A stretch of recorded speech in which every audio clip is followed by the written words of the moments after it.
welcome back to Stop, Drop, and Roll. We're a group of friends turned found family who love ourselves some Dungeons and Dragons. My name is Gavin Mueller. I am your DM today. We're back with The Invitation episode 4 after a 3-month hiatus. So hopefully we all remember what the hell's going on. As a reminder, they all rolled brand new characters for this campaign. It's separate from the Grim Troop campaign. These are all just new characters, new story, everything.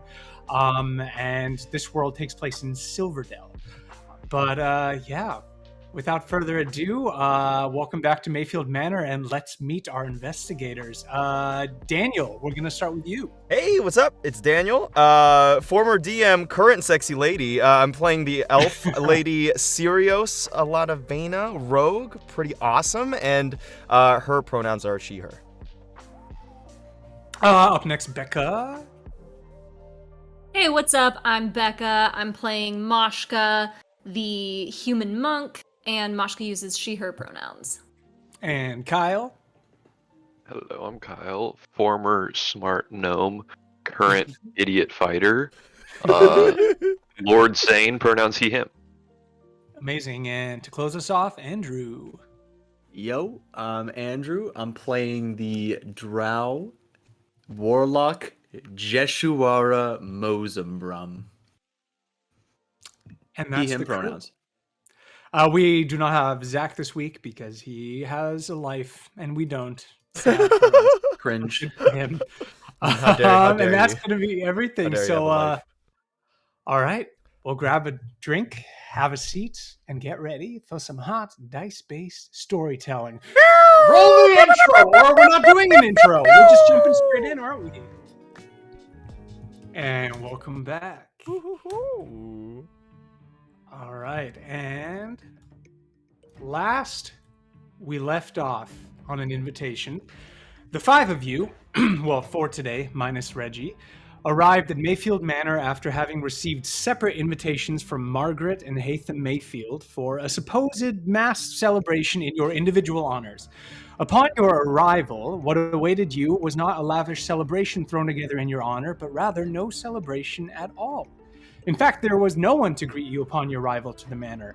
After entering, you met Simon, one of the Mayfield children, and Jakob, the children's caretaker, who sort of brushed you off and gave you little answers as to your purpose there.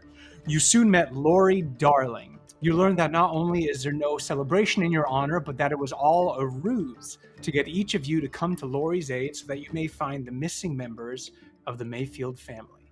Hatham, Margaret, and their daughter Mildred. Lori is now the interim head of the household. She's Margaret's, or Hatham's, sister. And after failing to turn up any clue as to where they went off to, she summoned you all to get the job done. And it's her first time back in the house in years. Ever since her late husband, Winston, died in the house 5 years ago, she hadn't been able to bring herself back since. Lori informed you that Margaret and Hatham disappeared 6 months ago, and Mildred only a few weeks ago. You learned that she knows for sure they never left the grounds, and among other smaller clues, you learned that Lori had 3 leads for you to follow. To check in with Mauve in the kitchen and the subsequent cellars, investigate the gardens with Reyna, and the upstairs hallways. After agreeing to take the job, you all split up. Moshka and Sirios, you made your way to interrogate Mauve, and Jajwara, Reggie, and Lord Zane, you went upstairs to investigate the bedrooms. Mauve told you that she was in the employ of the Mayfields ago when Hatham and Margaret first disappeared, and you learned that she seemed to enjoy working for them, that she maybe suspected Reyna for foul play, but it was probably more so just because she had a dislike of Reyna than legitimate suspicion.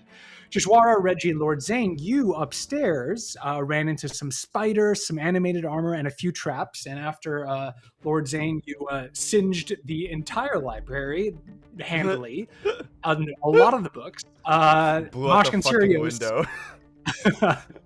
and threw animated armor out the window. Moshka and Sirios, you met up with them. You all explored the upstairs. Lord Zane, you, with your otherworldly skills of perception, you spotted a ghost that was seemingly beckoning you down the hall. You all followed, and it led you to a study, Lori's study. The ghost was nowhere to be seen, but Reggie, you used some of your musical prowess to conjure up the spirit in order to speak to it. The spirit repeated the word trapped over and over and suggested that tomb was a particular place of interest. Reggie urged the others to keep their distance from the ghost, but all but Moshka made their way closer into the room, so the ghost felt cornered and disappeared. You then noticed that the bookshelf in the study was not all that it seemed, though you had no means of breaching it to get beyond, not for a lack of trying. You decided that piece of evidence or that thing might be found elsewhere. You then decided that the cellar with Mauve was the next plan of action. And on your way out of the hallways, you also discovered an old letter written by Lori to her brother Hatham from years ago, requesting that while her late husband Winston, who died 5 years ago, was being treated at the manor, he and Raina should not be allowed together, or allowed to be together.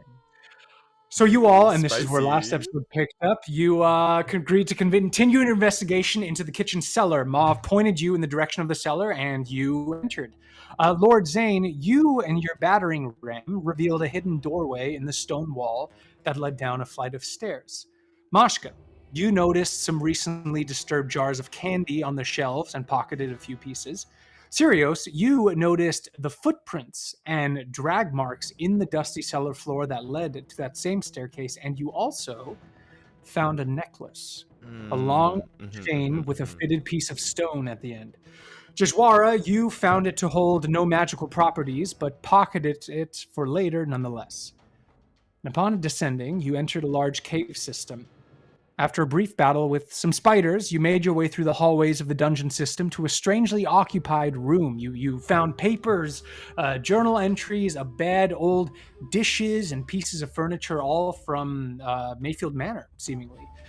Reggie, you found some books as well. After Sirios discovered a door in the room, which she immediately tried to hide from the door-destroying Prince of Goblins. I don't remember that. You all discovered a journal entry, which you all have in your inventories. All of these things you have in your inventories. And you decided to move through the next door in your search for Mildred. But instead of finding Mildred, you found a sleeping basilisk named Naga. You tried to sneak past it, and Sirios almost did if it weren't for the booby-trapped main door in the chamber. Naga awoke, and skeletons and wraiths emerged from the decaying walls.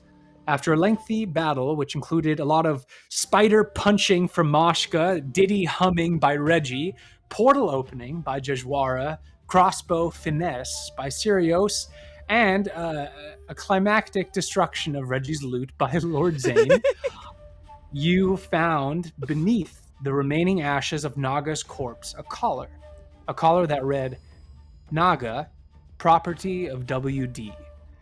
And now you find yourselves in that exact moment, post-loot destruction, 2 leads down, 1 to go. Oy.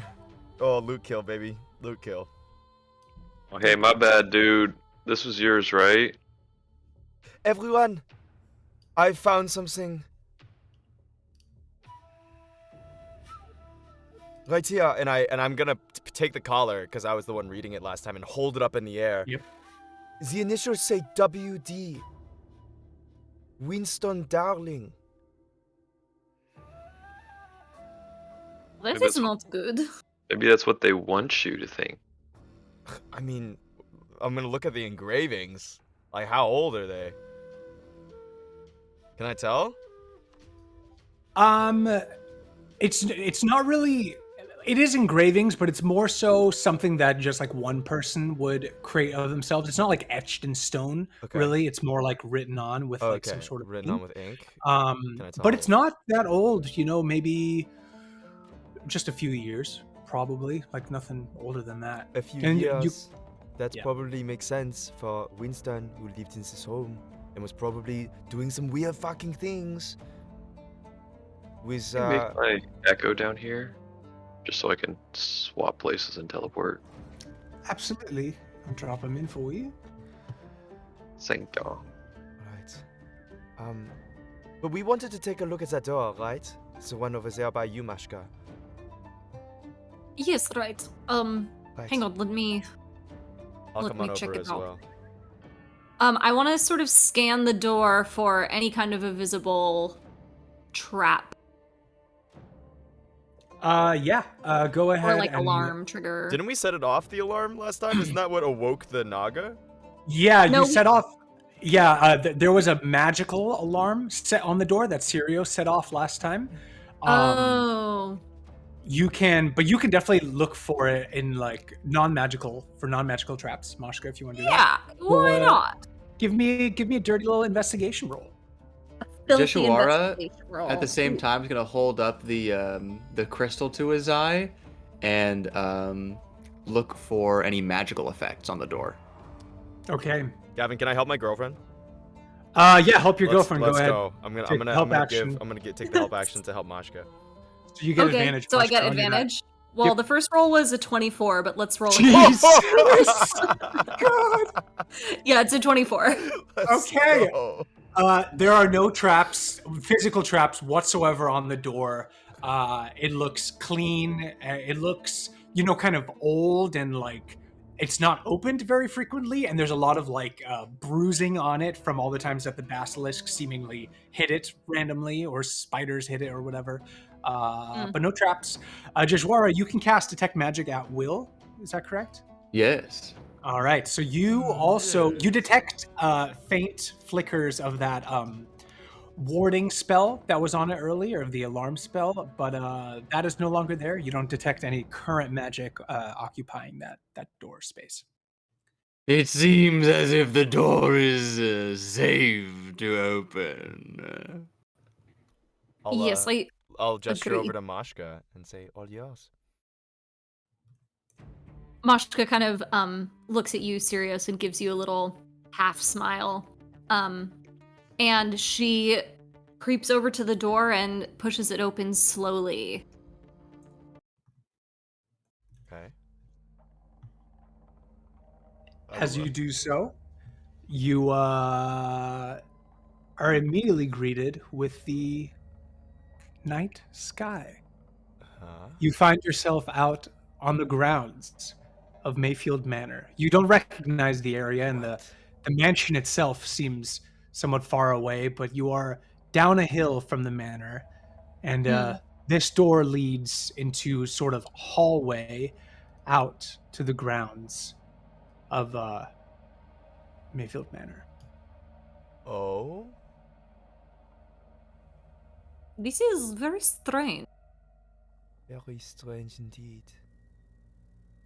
Yeah, that door didn't even need to be broken. Gavin, were we like deep underground before? Did it Yeah. feel like? Yeah. Yes. So we're yes, like you are. downhill. Yeah, we're down the So, hill like- from the manor. Well, it's sewers, right? It is sort of like a sewer, like tunnel, I guess, that this opening opens out to, but it's pretty short, and then you're just outside. You imagine maybe it's like an old runoff sort of a thing, but it's you're ways downhill from where the mansion sits. Gavin, Mm-hmm. remind me, because Sirius knows, and obviously Daniel knows. I didn't forget in 3 months, but we didn't find any traces of Mildred in the basilisk room, right? You saw all those footprints that were in the rest of the cave system, but you noticed that there were none leading in this room, and you haven't looked for any in this room, but you never saw any actual traces of Mildred herself, except for footsteps of a child. Okay. Maybe we should have someone pocket the Golem, just for evidence sake. I can hold on to it. Please do, Professor. I'll grab it, and I'll also take a little peek at it with the crystal. Casting Detect Magic. Yeah, it sort of steams with magic. Steams. It holds no magical properties itself, but it feels and looks to you, Jejuara, like it's been around extremely powerful magic. What is the type of magic? Some abjuration, some what's the illusory one? Is it evocation? No. God, I can't. I always Illusion. confuse it. It's just illusion, right? I always confused it with Elder Scrolls magic. But largely necromantic magic. That's the biggest sort of whiff. Gavin, if you don't mind, as everyone is kind of doing this, can I like quickly like just go over to the basilisk and just go to over where its like fangs are and try and coat a couple of my arrows in poison? Yeah. Crossbow bolts. So thanks to Jajwara's, sort of opening to a different plane that sort of melted away all the flesh of the basilisk, all you see in its wake is the spine and the sort of mouth and all of its teeth. So you do see those fangs still remaining there. If it are died, the venom glands still there, or are those completely burned away? Well, the venom glands are gone, but you're welcome to check the fang. if it died to the what's that spell called? If it died to the hunger of Hadar, it should have been just sucked into the other dimension. Well, I remember that what Gavin had. Another It was like plane. it was sucked into the dimension, and when it reappeared, it was been eaten clean, like a bunch of mods. Oh, had like ate it. flavor. That was the Oh, flavor that Yeah. you introduced last time, Jajwara. Yeah. Oh, that's right. Yeah. Okay, never mind. I remember that. Sure. Okay, cool. I'll try to see if like run the barbs of my bolt along the fangs and see if it catches any poison. Sure. Yeah, I don't think it does. It's sort of. yeah, I don't even it's get a been- roll for it. Oh, Sad. but, no, yeah, it's pretty obvious. It's juiced out. It's dry. Juiced. Fuck. Someone suck up all the venom like a straw in the other plane. Oh crap. Interplanar smoothie. Yeah, I'll walk back to the rest of the group.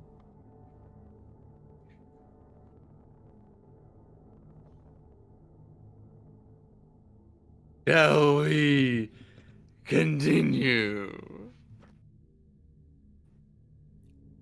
And as a reminder, you do have those guest rooms, which are the only place in which you can rest in this campaign. A short rest is 30 minutes, and a long rest is 4 hours. Mhm. It is currently 10 p.m. Got it. And by continue, I mean return to our room. Well, I think we are kind of hot on the trail right now, and I'm worried about that Reina. We've had a number of people suspect her for illegitimate actions here. Right? We had Mauve, the cook. We had Laurie herself have some suspicions, and now that we know that this on the collar is WD, who could that be if not Winston? Winston was having some sort of special relationship with Reina before his death. Is that not suspicious?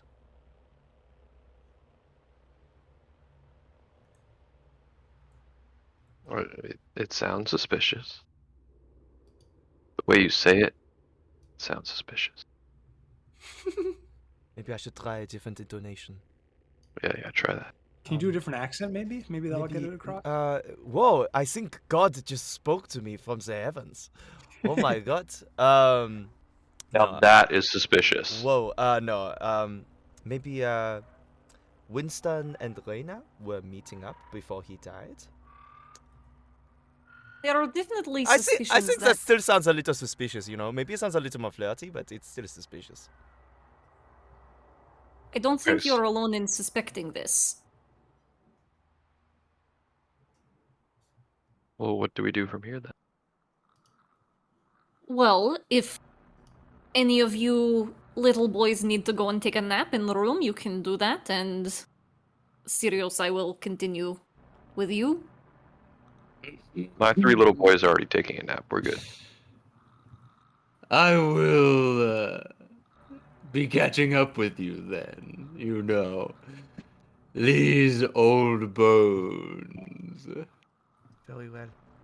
Can you take Reggie? I think I can still hear him sobbing over his lute. Oh God! No, not Looty! Yes, I can deal with him. So who's taking a rest? Who's going to the rooms? Yoshiwara, probably with Reggie. All right. And then there were 3. And then there were 3. All right. Well, the 3 of you or the 2 of you are going there. Are you taking a short rest or a long rest? I'm taking a short rest. All right. That's what I can do when I'm a warlock, Come right? on, Warlock. Oh, that's right. Warlock. Yeah, Warlock. Get those spell slots back. Great. Yeah. You can go back and take a short rest. Let me know if you want to do anything over there. But if not, we're going to continue with these 3. We'll see you in half an hour. Where are you 3 going, or what are you doing right now? I don't know. Gavin, I just want to say real quick. I'm just gonna come to the groundskeeper, right, which is where they're going, as soon as my rest is done. Perfect. Sounds good. Thanks. Yeah, sure. Yeah, I'd like to look around and see if I see, like, I would imagine a groundskeeper's, like, little, not hut, but, like a little home somewhere on the grounds. Any lights that are on. Great. Greenhouses, Go whatever. ahead and make a perception check. Ooh, I am rolling well. It's a 23. 23. Okay, yeah.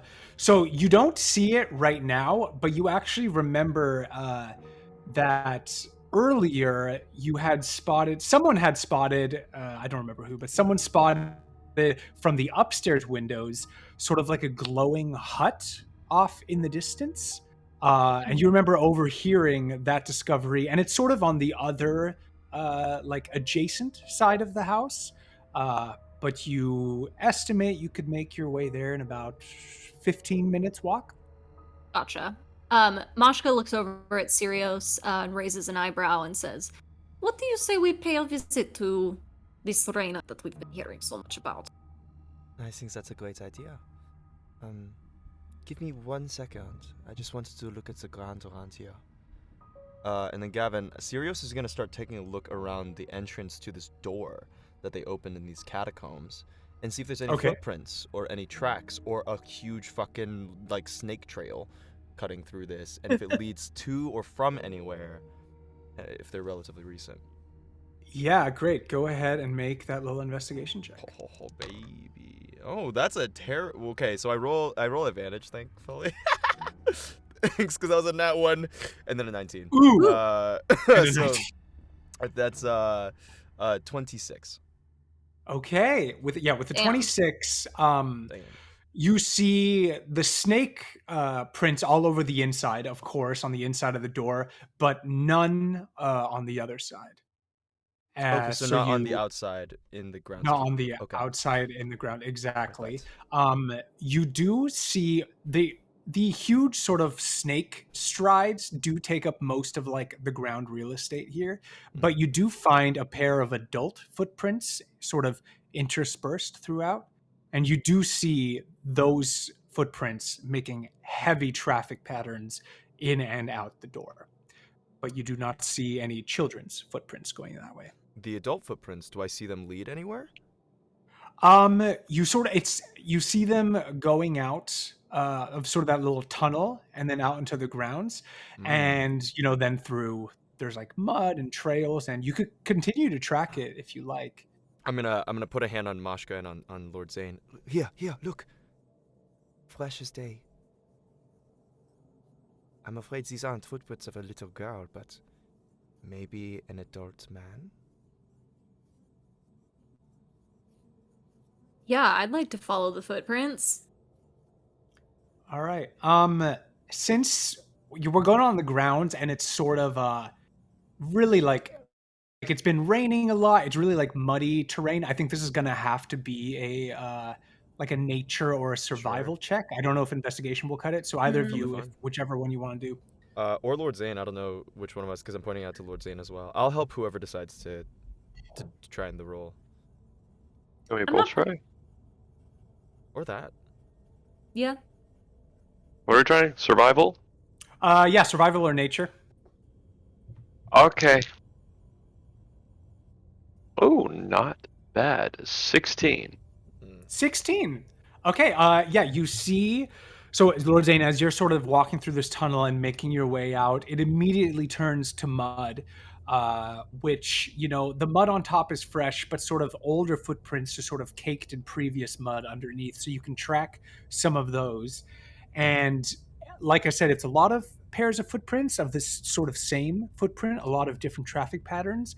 But what you deduce after some time is that they all eventually end up either going towards the front main area of Mayfield Manor, and a few select of them do head in the general direction of that hut that Mashka just pointed out.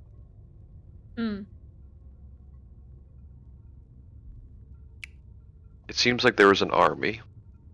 A majority of the army came from the main entrance, but maybe some special soldiers or spies came from the hut. It's the only explanation for how many footprints there are here. What are you talking about? An army? I mean, look how many footprints there are. That has to be an army. Lord Zane, these are the same sets of footprints. No, but there's different. So you do know that multiple people can gather for purpose other than the war, right? Or they can go back in like a party? Sure, yes. Wait, why would they go back and forth? That makes no sense. Just walking back and forth? Well, no, but I think this is maybe a moot point conversation. We should just pick a direction and start walking. Lord Zane, how are you educated as a noble? Well, I have been taken to the finest establishments in our goblin camp. Insight check. I want to know what's up with this dude. Please do it. Okay. That is a 27. I have been taken to the finest establishments in our is he a goblin noble? camp. Is he okay? Alright. Yeah, he's a noble, but doesn't mean he doesn't have access to good teaching. He's still Best taught by education goblins can give he's him. still Best- he's getting the best education he can. It's just shit education. Yeah, Sirios, I'll tell you that the vibe you get is that his nobility is definitely goblin derived. If that's yes. I see. He was the valedictorian of GU. Clearly was. Clearly. Mashka just looks over at Sirios and says, "You'll see this is why I work alone." This is the same for me. Because if you have too many people with you, then you guys all leave tracks. That makes sense. Like an army. It's yes. easier to see them. Yeah, Yes, like an thank army. You, Lord Zane. You are incredibly helpful. Mashka is just taken off walking. Mashka's walking towards the hut. I will Great. follow after Mashka. I will too. Great. Gavin, I All DM'd right. you on I would like to Twitter. also try to count how many footprints there are to try to gauge the size of this army. As I'm walking, I'm just 1, 2. Great. Yes. You are Moshka's in the lead.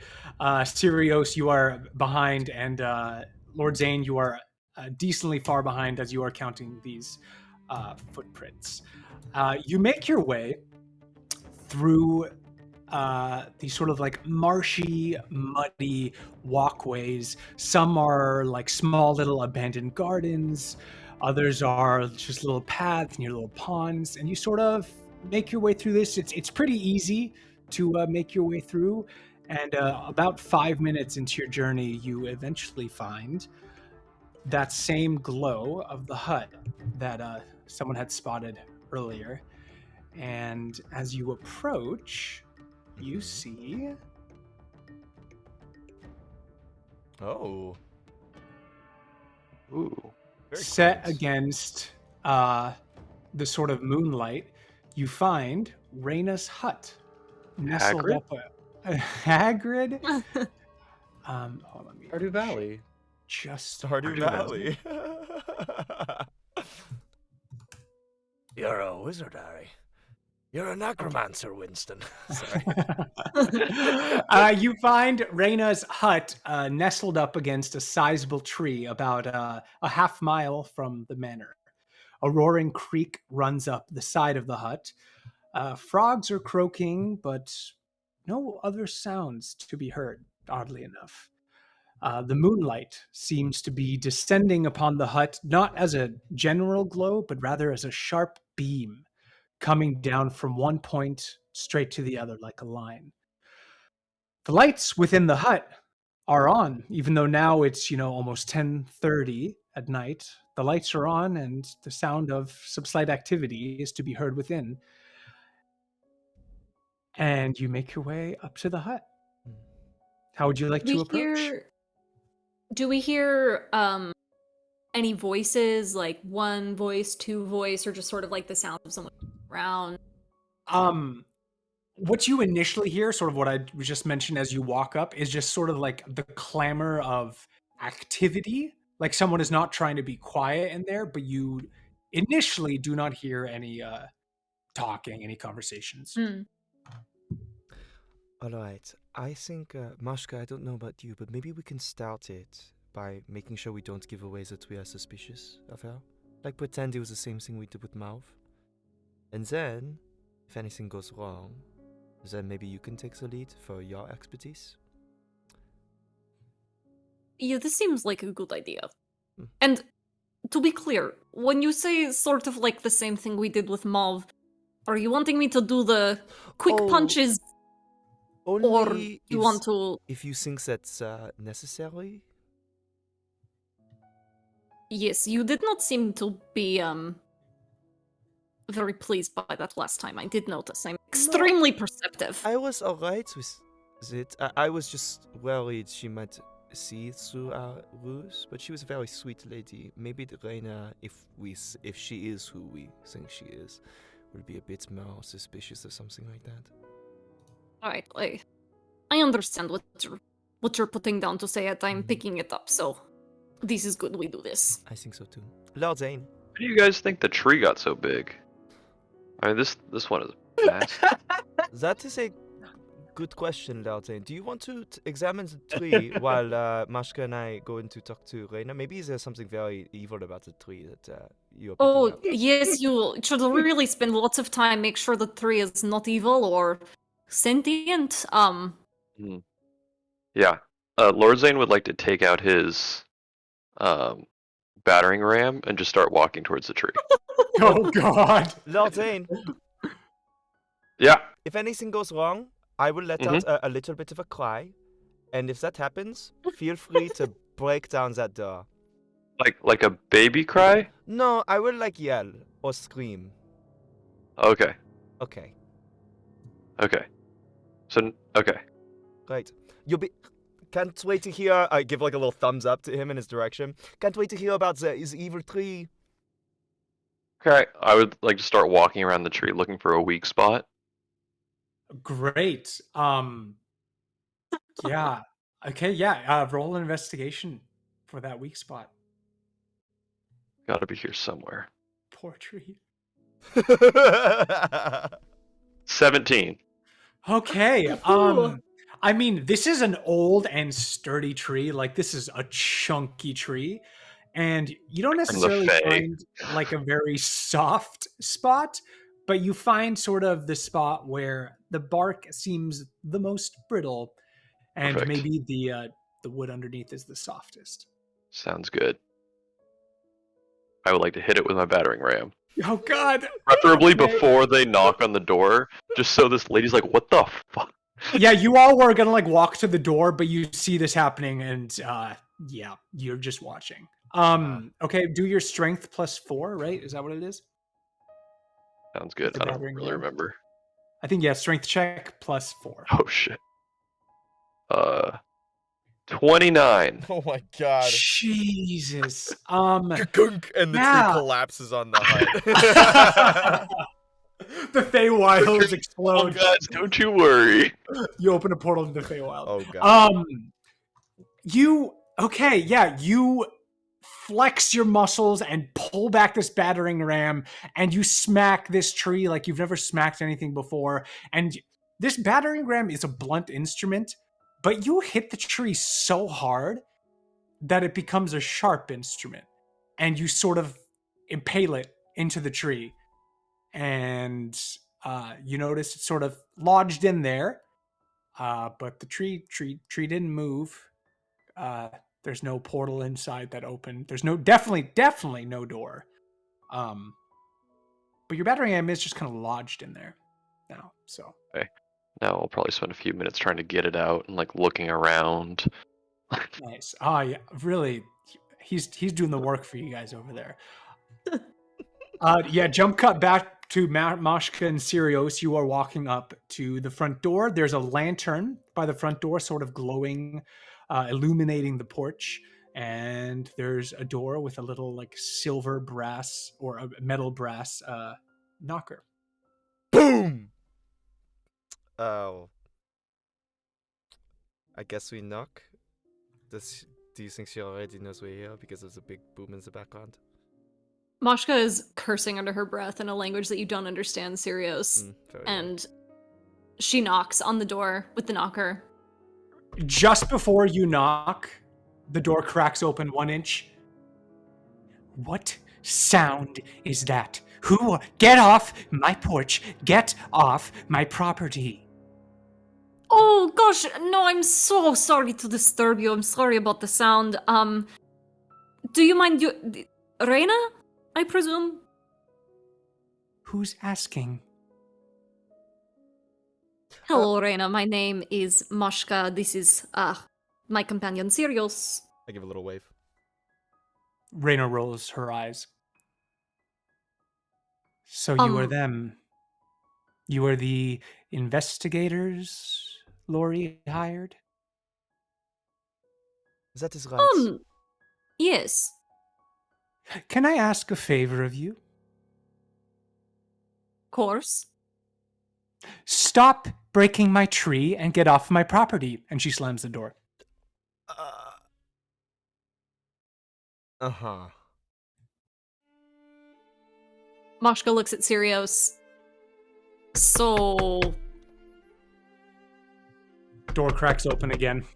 Yes, Reina, we actually require your assistance, and if you do not cooperate with us, then I'm afraid Roy would be very unhappy with that. I would hate to see you go unemployed.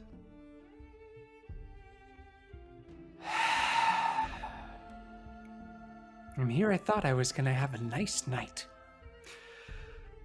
Okay, you can please don't hurt my tree anymore. I don't know if that's you, if there's more of you out there. You can come in for a minute, but I am very busy. It's important I finish my work before the morning.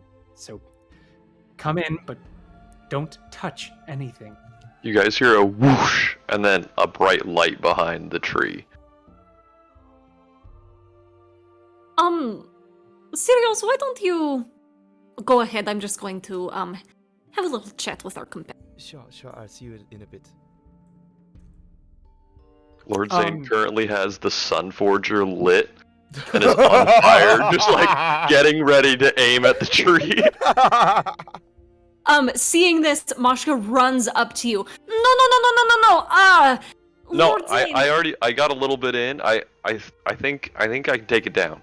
No, yes, I'm sure that you can, but it's not unnecessary. We are very confident that the tree, there's nothing wrong with it, and we really need to stop hitting it if we have any hope of getting anywhere with this woman. Wow. You guys have already made some good progress. Oh, that's good. I'll take down the Sun Forger and then start walking towards Yes. You do so. Yeah, the tree is not looking good. That's a poor tree, but hey, you made a little home for squirrels, so that's great. Before following Lord Zane, Mashka's just gonna sort of like half-heartedly look around and see if there are any like sticks or leaves that she can just sort of like cover the hole a little bit. Oh yeah, there's plenty. It's everywhere. It all fell from the tree when I hit it. Great. I'm gonna try to cover it up, but I'm not gonna do like a super thorough job. Great. I won't make you roll for it. It's just it's an average job. That's what I did. All right. The two of you join up with Sirios and Reina as you enter Reina's hut. And where is this? Oh, nope, it's boop boop. And you see what Sirius is already seeing. Reyna's hut is not just a hut, it also operates as her greenhouse. The greenhouse portion is immaculate. You see in the back, sort of where the greenhouse is in the house, every type of plant you could imagine growing there. Even ones you think wouldn't grow in sort of a cold, dark environment like this one. There are tropical plants and seaside plants and mountain plants, and it's all upheld to perfection. And the smells are, in a sense, not of this world, not of this country even. You don't recognize many of them. And you see sort of moving between the greenhouse space and the house space, you see Reyna. You see Reyna in the house space, which is cluttered and dirty and messy and not upheld to the same standards as the garden.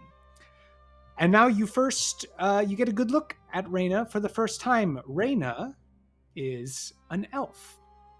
A wood elf, to be specific. She's the gardener and groundskeeper of the Mayfield estate. She has medium-length red hair and deep green eyes, and she's taller than really any of you. Soil is caked on her hands and cemented under her fingertips. She seems like she works a lot, sleeps very little, no funny bone to be found. Huh. She doesn't seem like the most sociable person, and she is repotting some plants and barely looking at you. Mashka, Lord Zane, please come in. I was just getting started. Lord Zane would like to lick his palm and brush his hair back. Like, super attractive looking. Just be like, that your tree out there? Darling? And like, just look over towards Kyle, Mashka, like, yeah. Kyle, for the fiction I'm building in my head right now, is Lord Zane actually like conventionally attractive? I said here. Hold on. You can see the picture of him. Oh, where is it? I'm pretty sure he is. He's like decent. I can pull it up 1 second. Let's go! He's not Let me like see. 10 out of 10, but Uh-huh. Okay. He's- Oh yeah. Okay. The crazy eyes are getting me. No, I see what you're Freaking I see what you're mustache. working with. See what I'm working with. Yeah, see yeah, what yeah, I'm yeah. working with. Yeah, he brushed You that know little what? middle Versus- thing out of his hair. Yeah, got it. Exhibit A. Clearly What the are most you talking attractive about, member dude? of Exhibit B. All right. Now I see what you're working with. Go back to work. All right. Go back to buddy. work. We're Uh-huh. working. Reyna hears you say darling, and she's currently working with a little like spade, working with some potting soil, and she doesn't even look up at you, but she stops and just stabs the spade into the table and Ooh. walks away and continues her next task. How deep in the table does it go?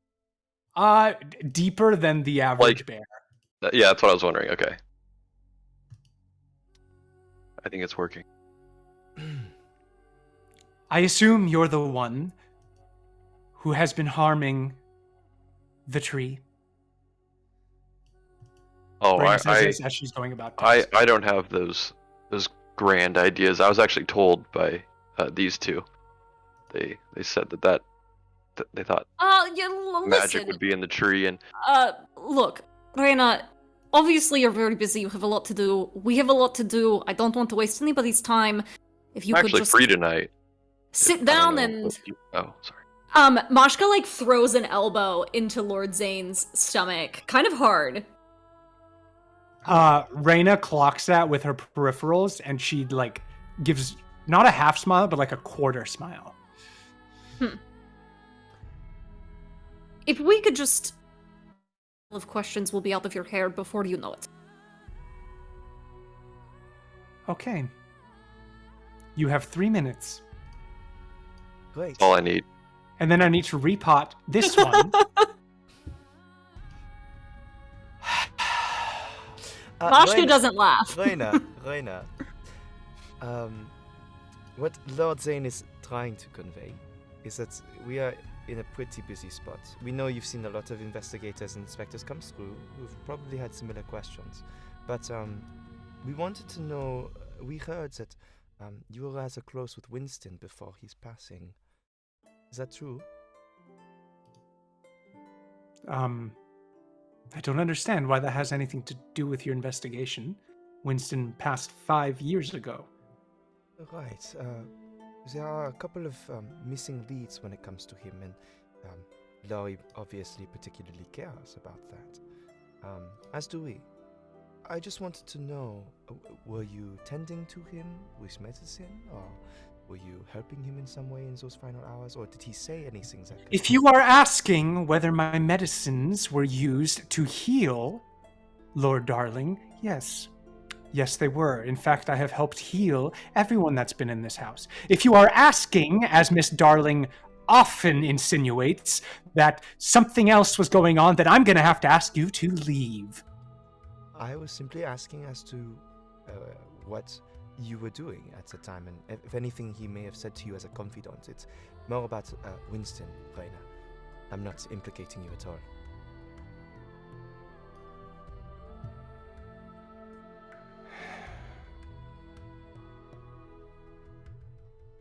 Can I make an insight check to see, like, when she says there was nothing else going on, whatever? Yeah, absolutely. Roll that insight check. Oh, that's a natural 2 for a total of Oy. 8, baby. Maybe. Okay, yeah, you, let me see, okay, yeah, it's, she, as far as you're concerned, Mashka, she has the reaction that you would have, so, makes sense. Okay. Is there anything he said to you in those final weeks or days that could help us as to maybe who might be targeting or hurting the Darling family, then specifically the Mayfields as well? We don't want anything to happen to anyone else, like it happened to Winston, you see.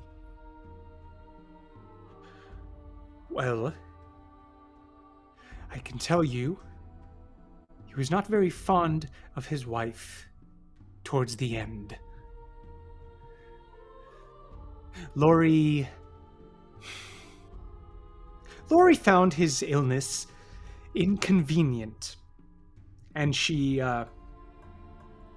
attended to him less and less. So maybe if I was at his side because he needed someone to be at his side from time to time, sure, maybe I offered that. But if you're asking if I knew of anyone trying to kill Winston or kidnap him like Margaret and Hatham, no. Did he have any He did not dreams? mention anything.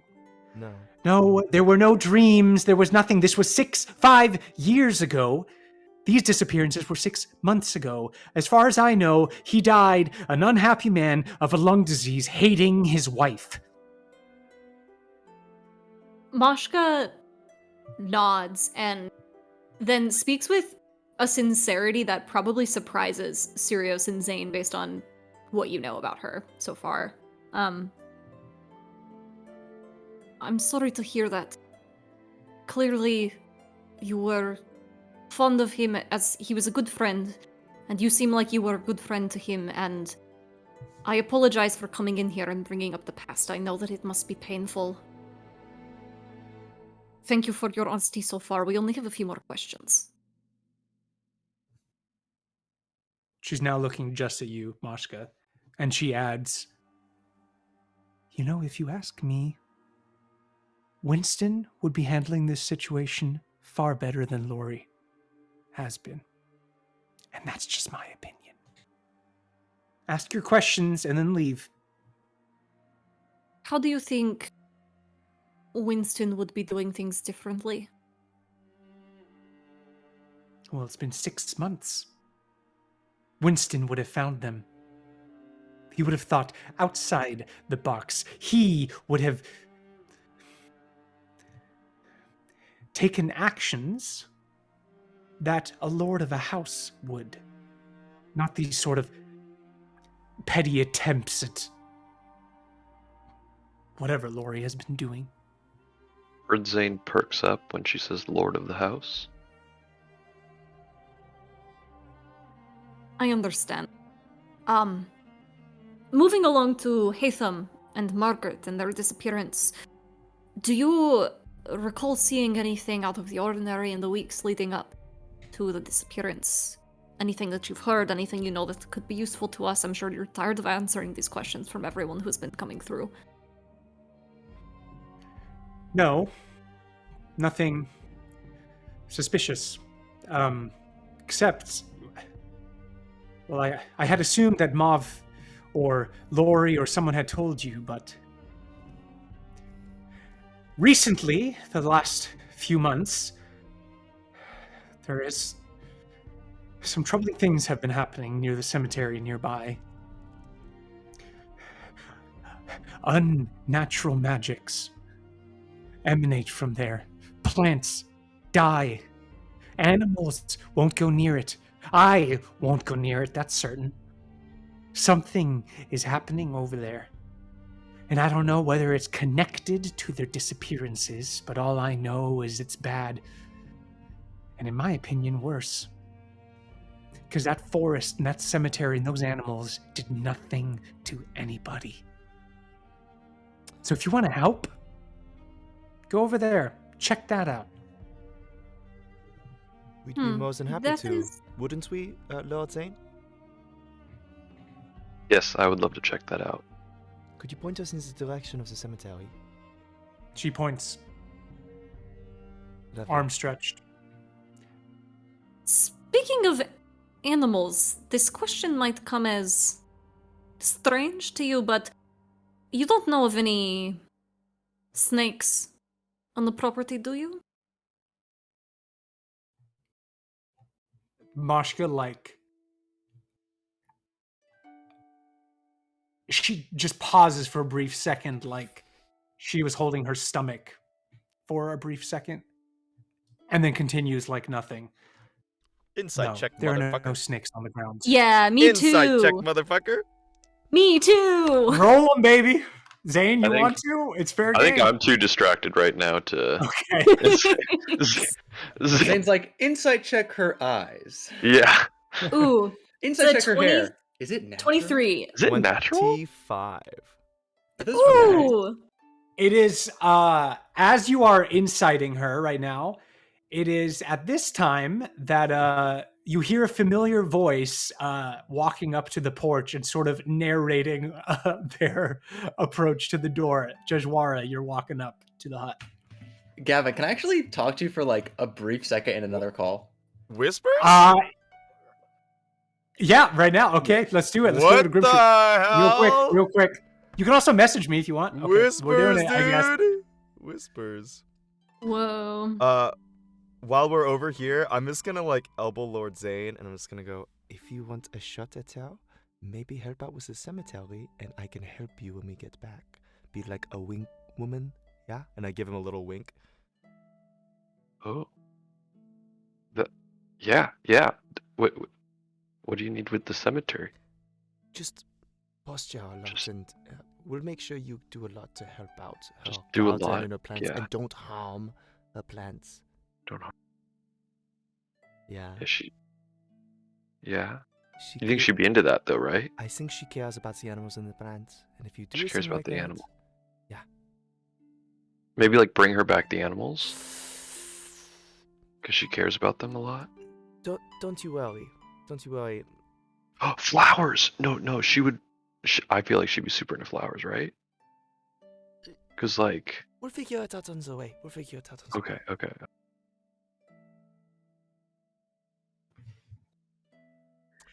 Hello.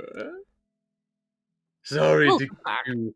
Okay, we're back. Apologize for the brief delay, ladies and gentlemen. Welcome back to an invitation. Jajwara is walking up to the porch as you are inciting Reyna. As soon as I pick up on the fact that, or sorry, what did we gain from the Yeah, what insight did we check? gain from the insight check? Yeah, okay, you're right. Let's resolve that first. She did not expect to hear you say that asking about snakes. The second part where she said there are no snakes. That's true. It's clear there are no snakes. So she is surprised why anyone would be asking about snakes, and it seemed like almost hearing it. It didn't invoke fear, but it made her, for that brief moment, more alert than she's been the rest of the entire conversation. Does she seem like she's hiding anything? She seemed like she was hiding that reaction, for sure. Like, she wants to move past that and hopes you didn't see that reaction. 100%. Okay. This is our colleague, Joshua. Pleasure. We will go attend to that cemetery as soon as we can. Thank you for your cooperation, Reina, and I'm sorry for any untoward business we might have had. We will check in with you as soon as the cemetery is cleared and your garden is clean. Does that sound okay with you? Sure, and if I'm not home, leave a note. Will do. Now out, please. I have business to attend. I'll shuffle out. Out! She's like shooing you. Out! Out! Yes, going. And she closes the door behind you. Before she closes it, can I say in Elvish, don't worry, we'll be back. We got it covered. Then, like, wink and walk out. She puts her mouth outside of the door right before it closes and says, "And don't bring your dog next time." And then closes the door. Oof. Yeah, that's Because she likes animals, right? I think we're going to need she's to take a little bit of work on that one. But you said she likes animals, so like that's a compliment. Yep, I give him a little pat on It's the back. already working. It's already fucking. A little pat on the We back. got this. This is easy. Easy. Yep, you're doing great, Lord Zane. You're doing great. And I'm going to update Joshua on everything we learned, and point in the direction of the cemetery. The cemetery is there. Wonderful. Would say we get ready to investigate some weird happenings in the cemetery. All right. For you. Was that a gun? Who has a... I'm cocking my crossbow. Obviously. Too good. That metal crossbow. Yes, I'm pulling back the hammer on my pistol crossbow. Hammer on a crossbow. All right, you all make your way off of Reina's property and head, this is intense music, deeper and deeper into this sort of forest backdrop that Reina pointed towards. And she was not kidding. As you make your way through, you notice the brush decaying. You notice less and less animals as you go. You notice sort of everything seeming to run away from where the cemetery is. And you find yourself at the foot of the cemetery. It's sort of a hilly cemetery, and you find yourself on the bottom. And what do you do? Dishawara pulls out the black crystal and looks through it and takes a look at I'm gonna look at certainly things like decayed plants, like those rotting decayed plants they mentioned, and also headstones and like mausoleums and such. Okay, you do so. Your orb pings detect magic, and you immediately, and this is similar to sort of that the steam, the necromantic steam that came off of the collar earlier. This is that same whiff, but it is everywhere. It's not on a specific gravestone that you can see right now, but it's in the air. It's all around the space. It's all around you. It's beneath you. It's in the trees. It's in all of the graves. And you do feel it almost like a what do you call those? A Geiger counter. You can sense with the detect magic the direction where it is much stronger than other sort of spaces.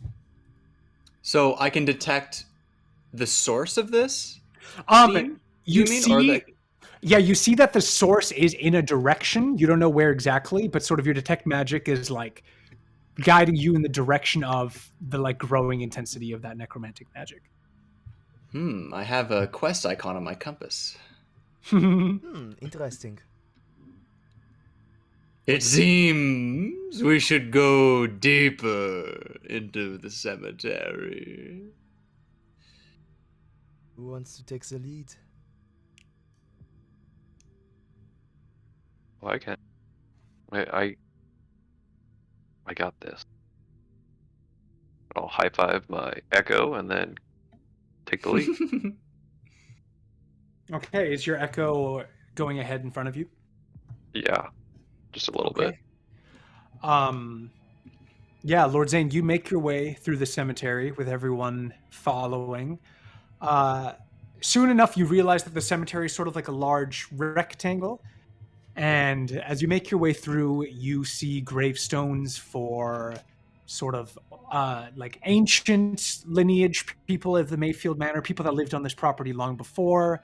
But as you make your way deeper in the cemetery, you start to see more present or more current dates and some names that may have died only the last 20, 30 years. You don't. I mean, to see more than that, why don't you roll like a little perception check? As we're walking through, I'm just gonna like lay a hand on Mashka and just kind of grip. It's a little bit of like a scared I'm a little nervous grip.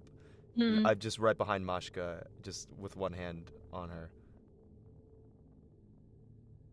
Okay, Lord Zane, what's that perception?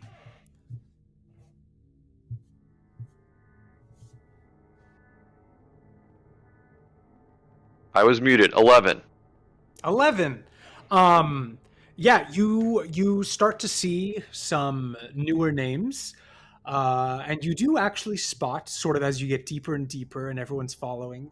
You spot the gravestones, weirdly enough, for Hatham and Margaret. There are no. It doesn't seem like the earth has been disturbed, so nothing has been buried, no interim coffin or anything. But 6 months, they felt it necessary to lay down the gravestones in anticipation.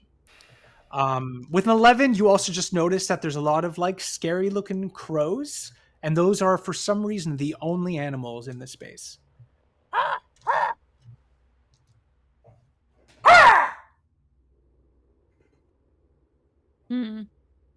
Oh. Sorry, Mashka, I'm just getting a bit jumpy. Don't worry. I can take anything that comes our way.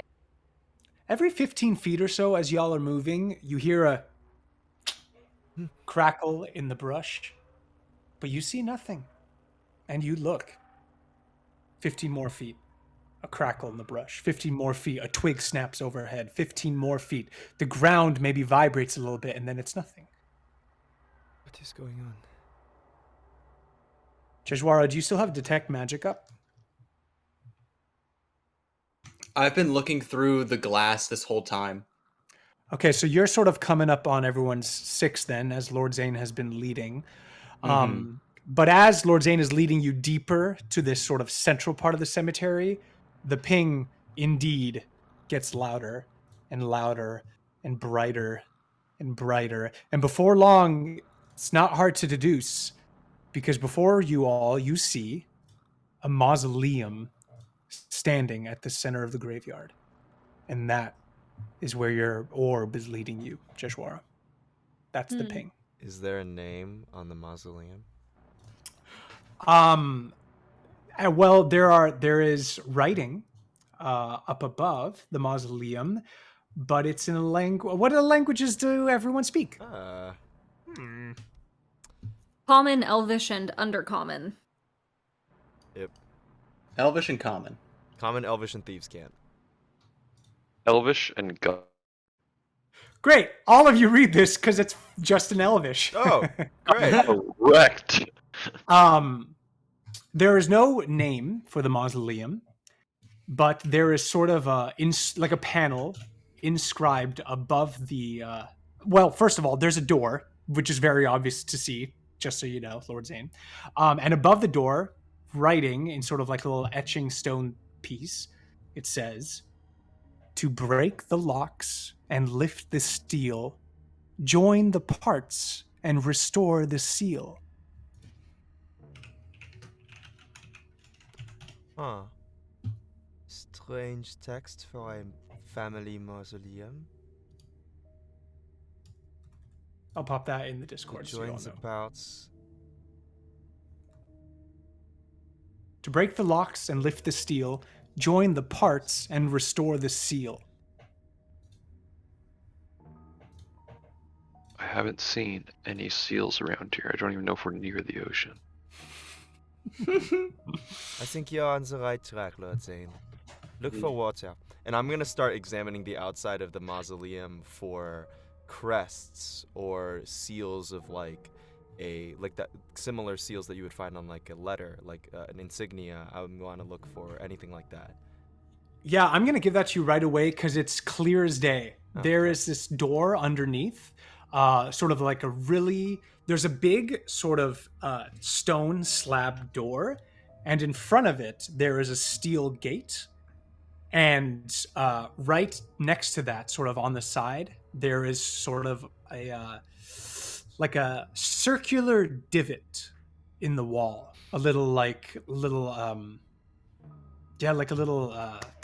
depression in the wall. Wait, seeming wait. like something could go in there. Wait. Joshua, you still have the necklace, right? The necklace? Can you pull it out, The please? one the snake wore? No, the one from way before that we found in the cellar room. Can you pull it out, please? Is that I have in my inventory of stone necklace with etchings? Yes, the Gavin? 500 Yeah. pendant. Yeah, Yeah. that's the one. That's different than the collar. The collar Sirius has, yeah. No, the collar can I- Joshua oh. also has. I gave it to him. But Oh, he- gotcha. he So has you both of them. gotcha. Yeah, I have both of those. So I'll pull out that stone necklace with the etchings. What does it look like again? It's like a long silver chain with sort of like a framed piece of stone that seems like broken and jagged at an edge, and it has some like markings on it, but it's incomprehensible in its current form. And you found it to be non-magical earlier. Mm-hmm. How similar is it to the divot that's missing in the seal? Are you pressing it up against it, or are you just like looking with your eyes? I want to check it first.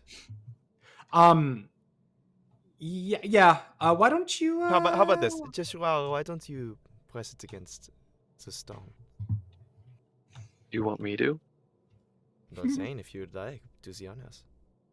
I mean, I need to do a lot of stuff here, right? Maybe have your echo do it, Lord Zane. And I'm gonna take like 15 steps back and aim towards the mausoleum. Yeah, Mashko follows suit and steps back as well. I don't think my echo Don't worry, Lord Zane. pulled anything. I am perfectly capable. And Jeshuara holding the like pendant of the necklace in one hand, the necklace will lift up and a ghostly mage hand will come out of Jeshuara's hand and float towards the mausoleum door. Great. Wait, Yeah, do you have an Jeshuara echo will back too? up 20 feet. Wait, you have an echo? Joshua, you never told me that. Your magic is intriguing, yes, but it's not something I'm particularly interested in. And your mage hand holding this piece of stone necklace floats up to the divot, and you immediately notice that the curved edge of the stone piece in the necklace is identical to the sort of curvature of the circle in the wall. Let's fucking but- go, dude. But it is incomplete. Fuck! How much of In the what way? circle does it take up? Uh, Quarter, Yeah. a third? Between somewhere around a quarter, a third, maybe half. Hard to know exactly by eyeballing it, but somewhere around maybe 30 to 40%. We found it in the cellar room. We are missing 30% of it? 30 to 40% is there, so you're missing 60 to 70. So we are missing either 2 or 3 pieces of this necklace. Shit. I'm gonna rack my brain, just like thinking, like, did we see anywhere else where there are pendants, either on Lori or on Reyna or around the grounds or anywhere that might like give me a clue as to what we were missing? Yeah, roll a history check. Okay. Okay. All right, 12. 12. You're pretty sure. You're pretty sure you have not encountered anything like this, and you've been looking. Crap. Can I look around, like the mausoleum, if there's anything on the ground? Sure. Yeah. Make an investigation check.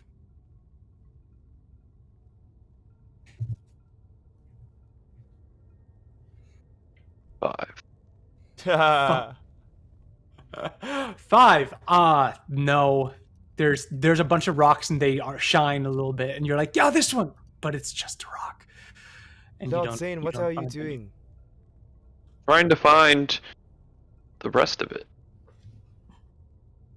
Think that we're not going to have luck here. We have to keep looking through the house and keep an eye out for this kind of thing, but this place gives me the creeps. What do you say we get out? Actually, I think Lord Zane isn't entirely wrong. We could at least try and scout. Maybe try Haytham and Margaret's graves, and then maybe let's look around to see if there's Winston here. Yeah, no, I agree with that. And Lord Zane will pull out a shovel. All right, everyone, spread out.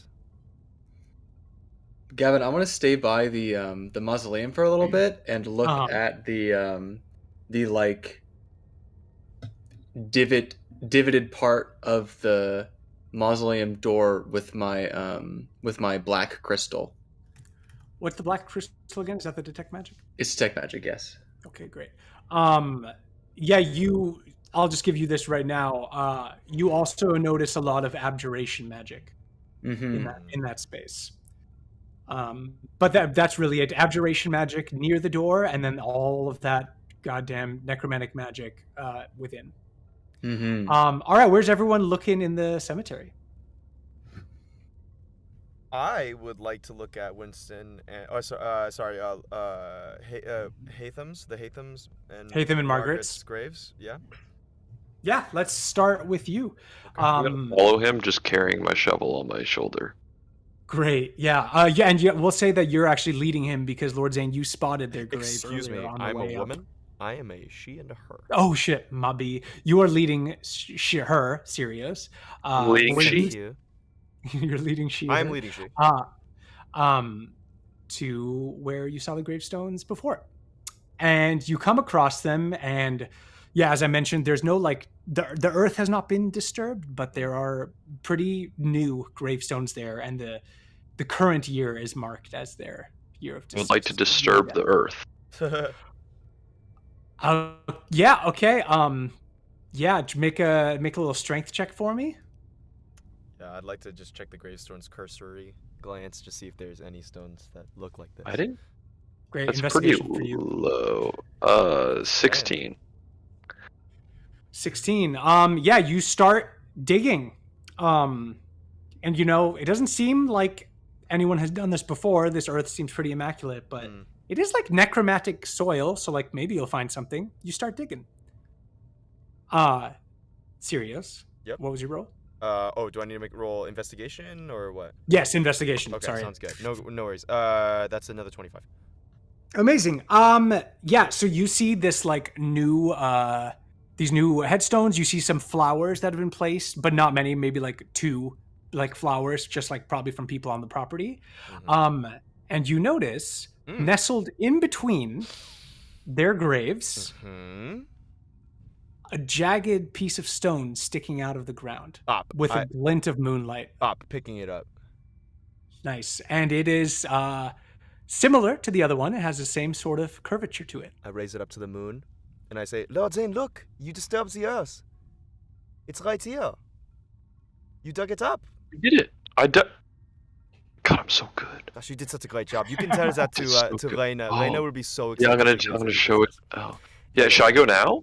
No. Little later, you know, priorities. Yeah. Right. Like there are flowers over there. Should I get and I walk over to the flowers that are laying on top of the grave. No. We have to still look around the graves. You know, graves before babes. Right. Come on. And I'm gonna take the stone and I'll pass it off to someone else. Okay, Boshka, what are you doing? I will also look around various gravestones looking for any that seem to like stand out, any names that I might recognize, specifically if there's one for Winston.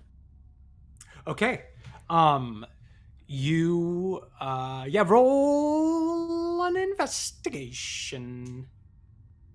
Damn, 17 plus 6. Oh damn! The girl's killing it. Holy crap. I know, for Girls real. are so 23. smart.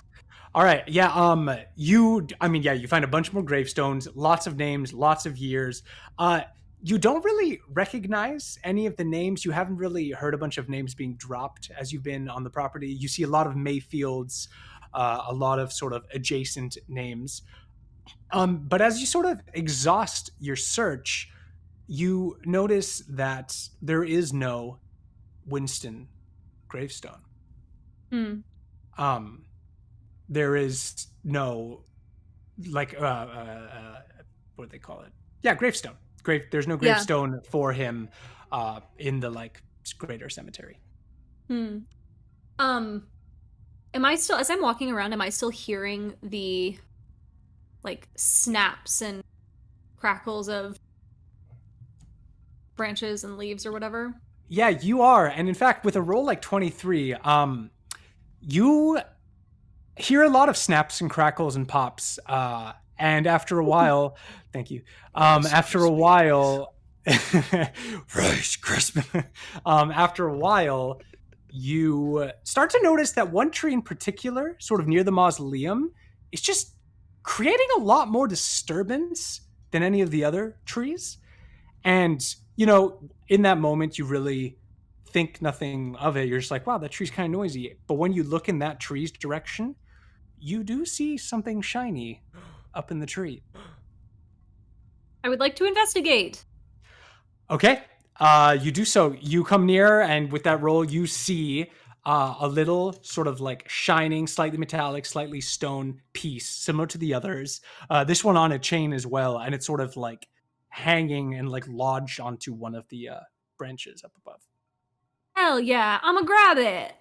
You're gonna grab. It's kind of high up. You gotta like. Are you climbing or what? You doing? I'm gonna climb. Okay. Roll an athletics check for me.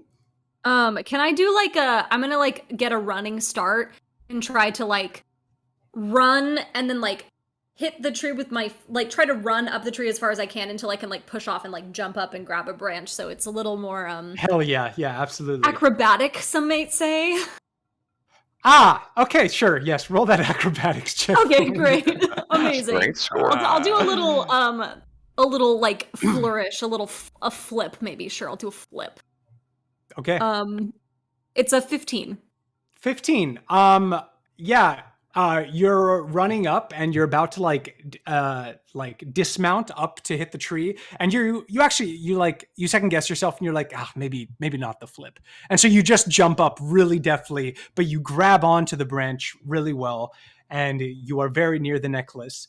And as you are holding onto the branch, what's strange is like your vision starts to blur.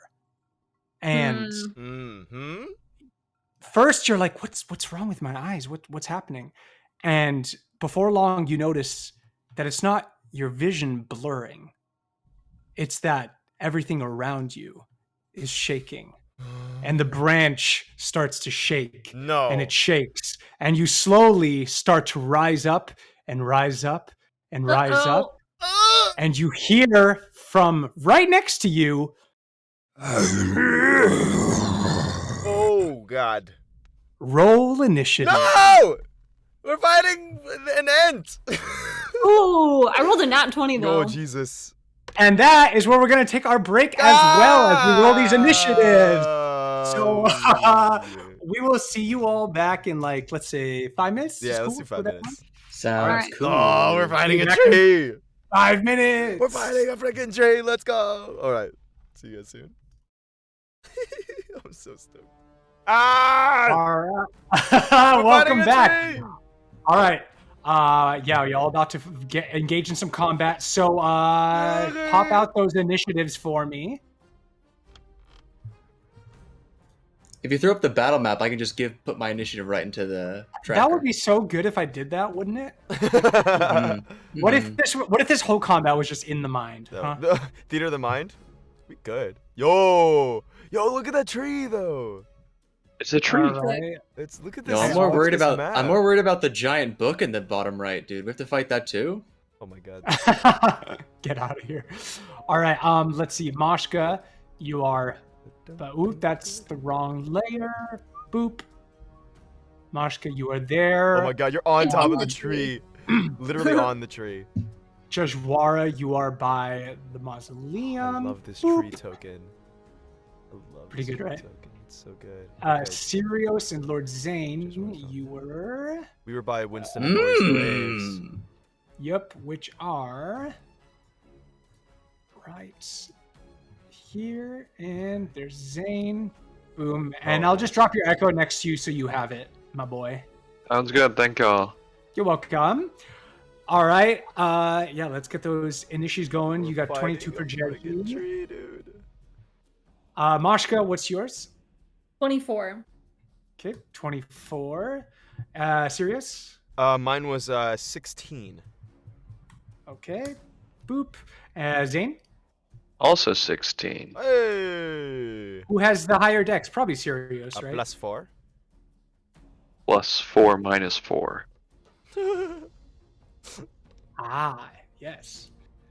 Plus So zero, zero. just playing at And then Hilarious. let's go. Boom. Come on, boy. Come on, boy. There it is. Awakened tree. Awakened tree. It's awake. Okay. All right. Waking up. So yeah, you all see this tree sort of like emerge out of the ground and sort of awaking to it. The intruder is currently hanging from one of its branches, Moshka. And Jajwara, you're not too far. You're about 30 feet away, and you see this happening, and you are first up. I think I'm first, aren't I? Maybe yeah. it's putting me higher because I got a natural 20. Boom, there I you also go. got a natural 20. That's No, weird, it's because then. it wasn't descending. Mhm. Now it's Yeah, right. yeah, yeah. Moshka, Oh, you are up okay. first. Zevi go. Gotcha. As the tree starts, as the tree starts. Nice. Sounds like a book title. Good one. That's Nice. true. As the Becca. tree starts. As the It's my tree- poetry As the book. That's crow our flies. Wait, that's our first poop joke. Let's go. Let's go. Nice Oh one. my god. Only been It's 6 coming months. out. Oh my god. Okay. As the tree begins to rise from the ground and make these sounds, you guys all just hear Moshka yell, "Ah! Holy shit, what the fuck?" And Gavin, how far am I from the stone piece? From you are maybe like it's like 2 branches away, so about like 8 feet or so away from it. All right, so Moshka is currently hanging from her arms, and she sort of like pulls up and swings her leg over the branch of the tree so that she's sort of like laying on her stomach, and then she starts to crawl. And for my action, I want to try to get to the piece of stone and pocket it. Okay, you want to crawl. This might be just- more of like a monkey like monkey Sure. bar sort of swinging action. Okay, however it makes sense, I would like to get to the piece and Yeah, acquire it. let's roll acrobatics or athletics check, please. Great. I will roll acrobatics. And this will be your Um, action to try and get it. Yeah, that's fine. That's an 18. 18. Yeah, you there's 2 branches away, and sort of like one is 4 feet away, so you like pull back and you start swinging and swinging, gaining momentum, and you swing over to the other one and immediately swing to the third one, and you make it to the branch and you're holding on, And do you grab the necklace? Yes, I do. Okay. And then I would like to spend one of my key points to take the bonus action dodge. So whatever that means for this tree, I want to try to stay in it, hanging on. But if it's going to like swing at me with any of its branches or whatever, I'd like to try to be able to dodge. Oh, that's cool. That's right. Yeah. So you're like readying an action to evade it. Great. Yeah. Perfect. Anything else you want to do? Oh, you just got your movement left, so probably not really. Yeah, no, I'm just hanging on for dear life. All right. Moshka, as you get this necklace and pocket it, suddenly you think your ears are playing a trick on you because everything's been pretty quiet around here with the exception of those crows, but you suddenly hear What? and down these two paths, one on your left and one on your right. Bum, bum, bum, bum, bum, bum. The suspension. What? Two hellhounds. What? Come Oh, God. prancing What? down the road. And see you up on the tree and howl at you. Okay. Goodness. That's not good. It is a full moon. Okay. Jajwara, you are up. Oh my god. Do the hellhounds seem focused on Moshka, yes. Mashka? Yeah, they're really just looking at her right now, just disrupting the tree. Okay, then Joshua is probably gonna move around the back of this mausoleum to be like here, kind of, in that corner, Okay. to have like a little bit of a sight line on the tree, and he's gonna charge up his two bracers and then send out two beams of light. Poof, poof, Eldritch Blast, 2 in a row. On the tree? On the tree, yes. All right, roll those attack rolls. First one's 18 to hit. 18. Second one is 13 to hit. If you meet the AC, what is that again? Meet it. Now I revealed the AC. No, I didn't. Could be one of those. No, I revealed it. Both of those hit. So roll damage. Excellent. Then it takes 12 force damage. Okay, yeah, you pop off not one, but 2 Eldritch Blasts on this tree, and you don't really hit the brunt of its core yet, but you lob off 2 huge branches, like 2 of the larger ones off of it, and you're sort of de-limbing it with those shots. Nice job. Whoa. Mm-hmm. Anything else you would like to do? You still have your bonus action, and you moved. You probably still have some movement left, I think. Yeah. I am rereading my ability to see if any of them are bonus actions. None of them are. I'm done. Jeshwara, as you finish popping off those 2 beautiful shots, and you've made your way on this side of the mausoleum, you now notice something that Moshka noticed earlier. The space around you vibrating. What? And you turn around to see an arm What? poking through the soil. And it pops out of the soil and claws itself out. But this is not some human arm or an elven arm. This arm is big. Oh, shit. And this arm claws out, followed by another arm clawing out. And soon, emerging out of the soil, you see...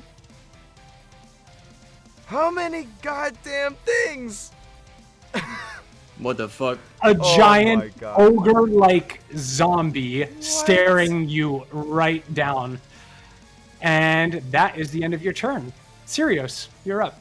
Sirius, looking around at all the chaos, is gonna look at the huge zombie troll that just came out of the freaking dirt and go, "Oh, the Mayfields had some ugly ancestors!" And I'm gonna run over the banister toward where Moshka is. I'm gonna leap over this and stare up at it with like my crossbow loaded and just look at Moshka and go, "What am I supposed to? Am I supposed to shoot a tree? It's made out of wood."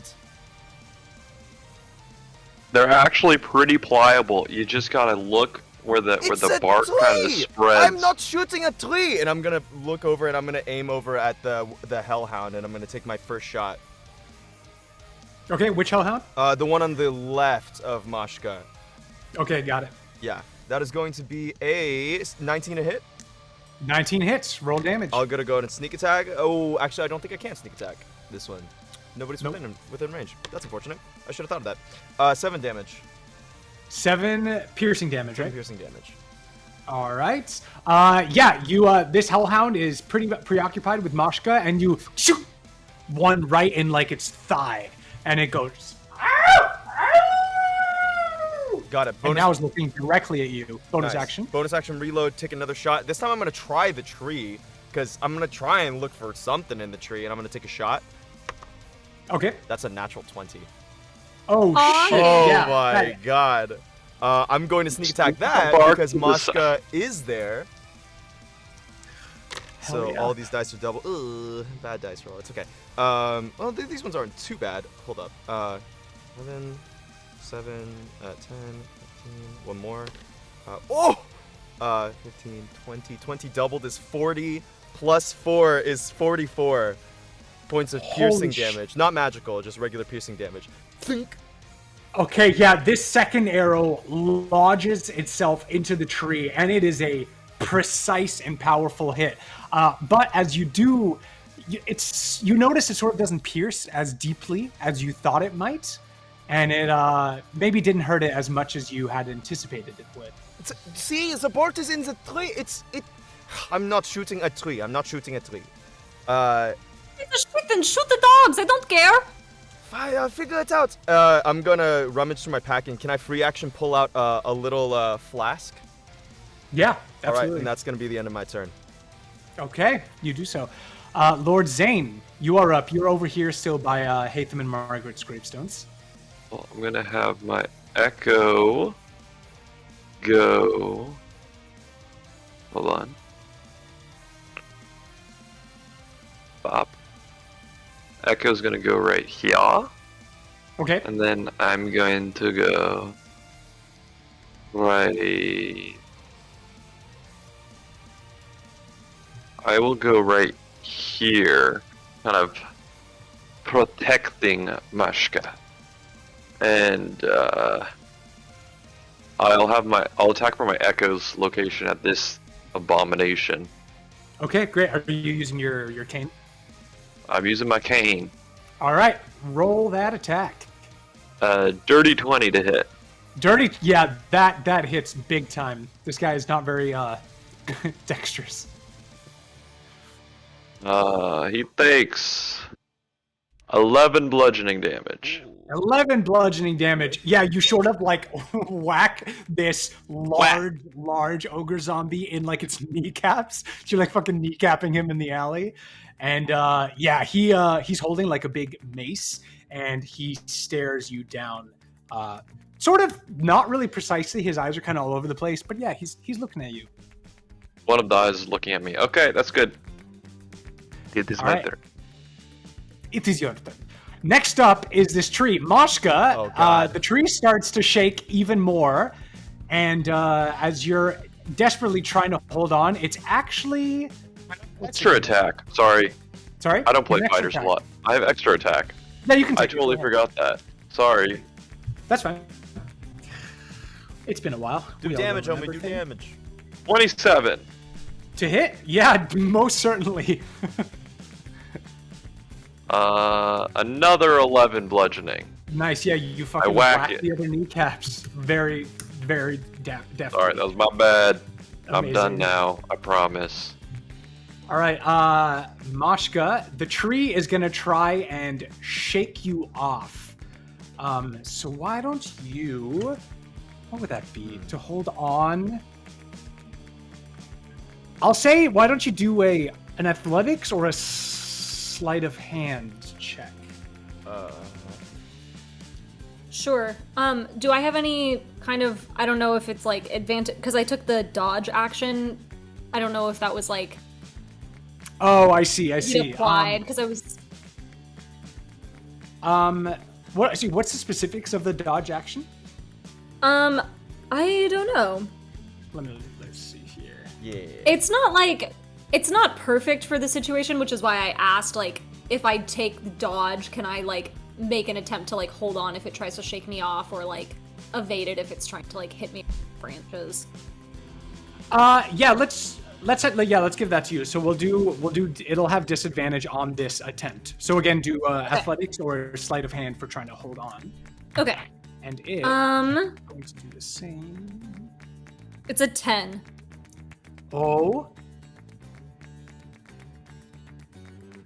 Oh, yeah, you're good. Yeah, the tree shakes and shakes and shakes and really tries to get you off of it, even like roaring a little bit in its like tree-like roar. But you hold on, you use your feet to like get some extra purchase on the branch, and you hold on. And that is the end of the tree's turn. Next up is this hellhound that you, Sirios, fired upon. This hellhound is going to... Yeah, it's completely ignoring Mashka now. It is going to... Wow, they can fucking move. What yeah, it's the gonna... hell? Yep, it's gonna run fully up to you. Oh, fuck. Right here. And it is going to just fucking take a hellhound bite out of you. All right. That's a... Oh my god, that's a nat 20 to hit. Yeah. Force the hellhound to No, wrong character. Artie jumps. That'd be really nice right about now. Oh god. Yeah, so you take additional fire damage. So that's going to be 9 piercing and 19 fire damage. Is the damage doubled because he rolled an... Did you already double it? Yeah, it doubled it automatically. Oh my god. Oh, nice. I will use my reaction to whack it though, because I can do that. Oh yeah, absolutely. Well, hold on, let me see if it did roll double dice. Did you? Sorry, Daniel. No, you're good. I would like it to be fair. If it takes a deeper chunk out of me, it'll take a deeper chunk. Did it roll double? That looks like it. The 7 plus 2 plus 11 plus 8. Sobs and Yeah. crying. Yeah, it did. Yeah, so That's 27 double dice. total Yeah, damage no, on it did. you. It did. Yeah, okay. Yeah, it did. Okay. Gavin, I got a dirty 20 to hit also. Oh my god, yeah, smack away, Cane Boy. Oh my god. Yeah. Cane Boy, 13 bludgeoning. 13 bludgeoning. Get back! Get back, you beast! Yeah, you say get back. What's that from? Get back, you beast. You sort of right after this hellhound takes a chunk out of Sirios, you like whack it across the face and like teeth fly out of the hellhound's mouth as you sort of like push it away from both of you. Great. That's that hellhound's turn. This one up north sees you, Zane, doing that to its boy, and it's gonna come running at you and try and take a bite out of you. That's a 10 to hit. On you, Lord Zane. That does not hit. Oh, that's right. You have like a huge AC. I have a 20 AC. Oh my god. And it does not get advantage on that. No. Okay. Oh, wait. Does it pack tactics? Then it would. Pack tactics? Pack. Make a pack? Oh, yep. It gets advantage on that Alright, because, try again. well, it's a 10 as well because that was the second roll. So yeah, still a 10. Sucks. That the bite goes wide and you sort of like you dodge all the way at the last minute. Next up is Mashka. Oh wait, no, Alright. it should be the Ogre Zombie because it's end of the turn order. Ogre Zombie. Okay. This Ogre Zombie has now been freshly attacked by you, Lord Zane. But you were there a second ago, and now you're still there, but you're like the soupy version, and it's kind of confused. So it's gonna take a attack against your Echo, and or a Morning Star rather. That's a dirty 20 to hit. That does it. And it's probably more than 1 damage, so the Echo goes Probably. Poof. It goes poof. Here, you can just put it like on top of me. That way, I'll make a new one at the start of my turn. That way, I don't need to keep doing it. Perfect. That's okay.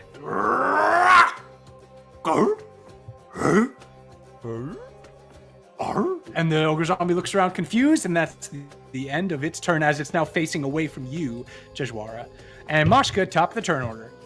All right, so I'm going to, I want to make my way back, because I Downtown? imagine, I don't know if the little stone piece was like sort of near the center of the tree or further out on one of the further branches, but I want to try to make my way closer to the center of the tree where like the thicker trunk is. Sure. Yeah, you sort of fell on the road side of it, so you're pretty. Oh no, you're still hanging on. Sorry. Yeah. Yeah. Are you trying to like jump down or like clamber down? I don't want to go down. I want to stay up in the tree if I can. Oh, great. Yeah, you can just use your movement for that. Yeah. Yeah, you can shimmy. It's like 10 feet. You can just shimmy over there pretty easily and get to the trunk of the tree. Great. So as I'm near the trunk of the tree, Mashka sort of closes her eyes for a second and like summons up all of the willpower and all of the ki power in her body and feels it sort of like radiating down from her feet up into her hands, and she reaches out and gives like an open palmed, unarmed strike just to the center of the tree. Shit, okay. Which, for your reference, if you don't remember, my unarmed strikes count as magical for the purposes of overcoming resistance and immunity. Beautiful. Okay. Roll the attack. That's a 12 plus 7, 19 to hit. 19 to hit. Hits. Roll damage. Great. It's a 4 plus... Oh, sorry, I should roll a d6. Still a 4 plus 4, so 8 bludgeoning damage, magical bludgeoning. Okay, yeah, your fist makes a sizable impression in this tree, and you swear that maybe the tree like moved a little bit after that hit. You're not sure. Right. I'm gonna do the same thing again because I get to do it twice, baby. Do it. Do I roll damage again? Or do I roll to hit again? Yeah, you roll to hit again. Yeah, second hit. Okay. That's an 11 plus 7, 18 to hit. That hits. Roll that damn. 4 plus 4, 8 more bludgeoning damage. Yeah, second punch, and you do it in the same spot, so you just like increase that impression, and it looks very painful. As this tree, it's still a tree, but it's not looking good. Like Awesome. this tree. Mashka, I have an idea. Get off the tree. Okay, hang on 1 second. And then I am going to use my bonus action to Flurry of Blows, make 2 more unarmed strikes against this tree, because I want to keep Holy fucking hitting shit. it. Let's go, Mashka. Let's go. Yeah, you do so. You swear like one eye of the tree, like you didn't even know it had eyes, but it looks like an eye, like a divot, is just looking at you like, don't. It's a 14 to hit. Yeah, that hits. All right. Damn, 8 again, bludgeoning damage. Okay, yeah, you punch again. The tree now looks like if a bird sat on it, it would simply perish. Great. Well, because I have one more unarmed strike to make. Oh, go for it, Mashka. Go ahead. But that is a crit fail. That's a 1 plus 7 is an 8 to hit. Okay, yeah, you go to punch that exact same spot, but a crow flies past you at that exact moment, and you go to make your punch, and then and you swing off to the left, and you fully just dive yourself off of the branch as you are falling down. Okay. Wait, What are you doing? did she kill that crow like that, like fucking Reggie Jackson and that? Yeah, you clipped one of its wings as it like slowly Jack descends with feathers. you. You mean Randy Johnson? I was close. Close. For knowing dick all about baseball, I was close as hell. Sports. We So, like sports. Gavin, Yep. as I'm falling, I am going to use my reaction to slow fall, which reduces my falling damage that I take by 40. Okay, cool. Okay, can she use that on her turn, even if it's just a reaction? Yes. Because it react. Yeah. Okay. Cool.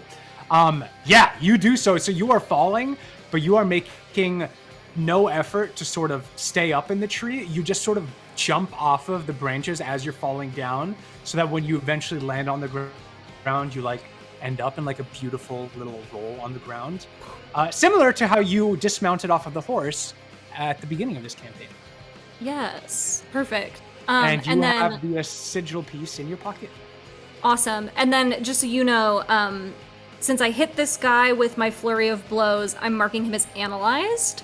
So, resistances and immunities and all that stuff, right? Yeah, vulnerabilities, that kind of stuff. And then something else happens if he misses me with an attack.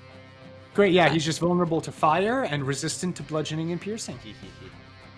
Great. And down from the ground, I'm going to look up to where I heard the voice or think the face of the tree is and give it sort of a, like, beckoning whistle and put out my hands like, come on, hit me. And that's Is that the end of my your turn. Amazing. Yeah. Jejwara, you are up. This ogre zombie is facing away from you, and you're next to the mausoleum. All right, I'm going to see that the ogre zombie is very large and very next to me. I'm gonna creep around this way. I can go this much farther. I want to be on the other when you side. Say creep, are you stealthing or are you just? I'm kind of just. I mean, can you bring up my character again? Can you bring up that like picture of my character? Yes. Also, this dude has terrible passive P, so you're probably gonna be fine. But boom. Hunchback. The DM's metagaming. I'm basically just walking like this. This is what I mean by creeping. So not I'm like hunched mechanically. over. I'm hunched over, and I'm like tiptoeing like this. Dear God. Yeah. This ogre is so confused by that echo still and is not very aware of its surroundings. You make it away fine, and you move around.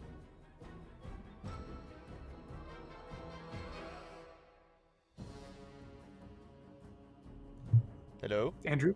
Where is the battle map? Oh yes, yes.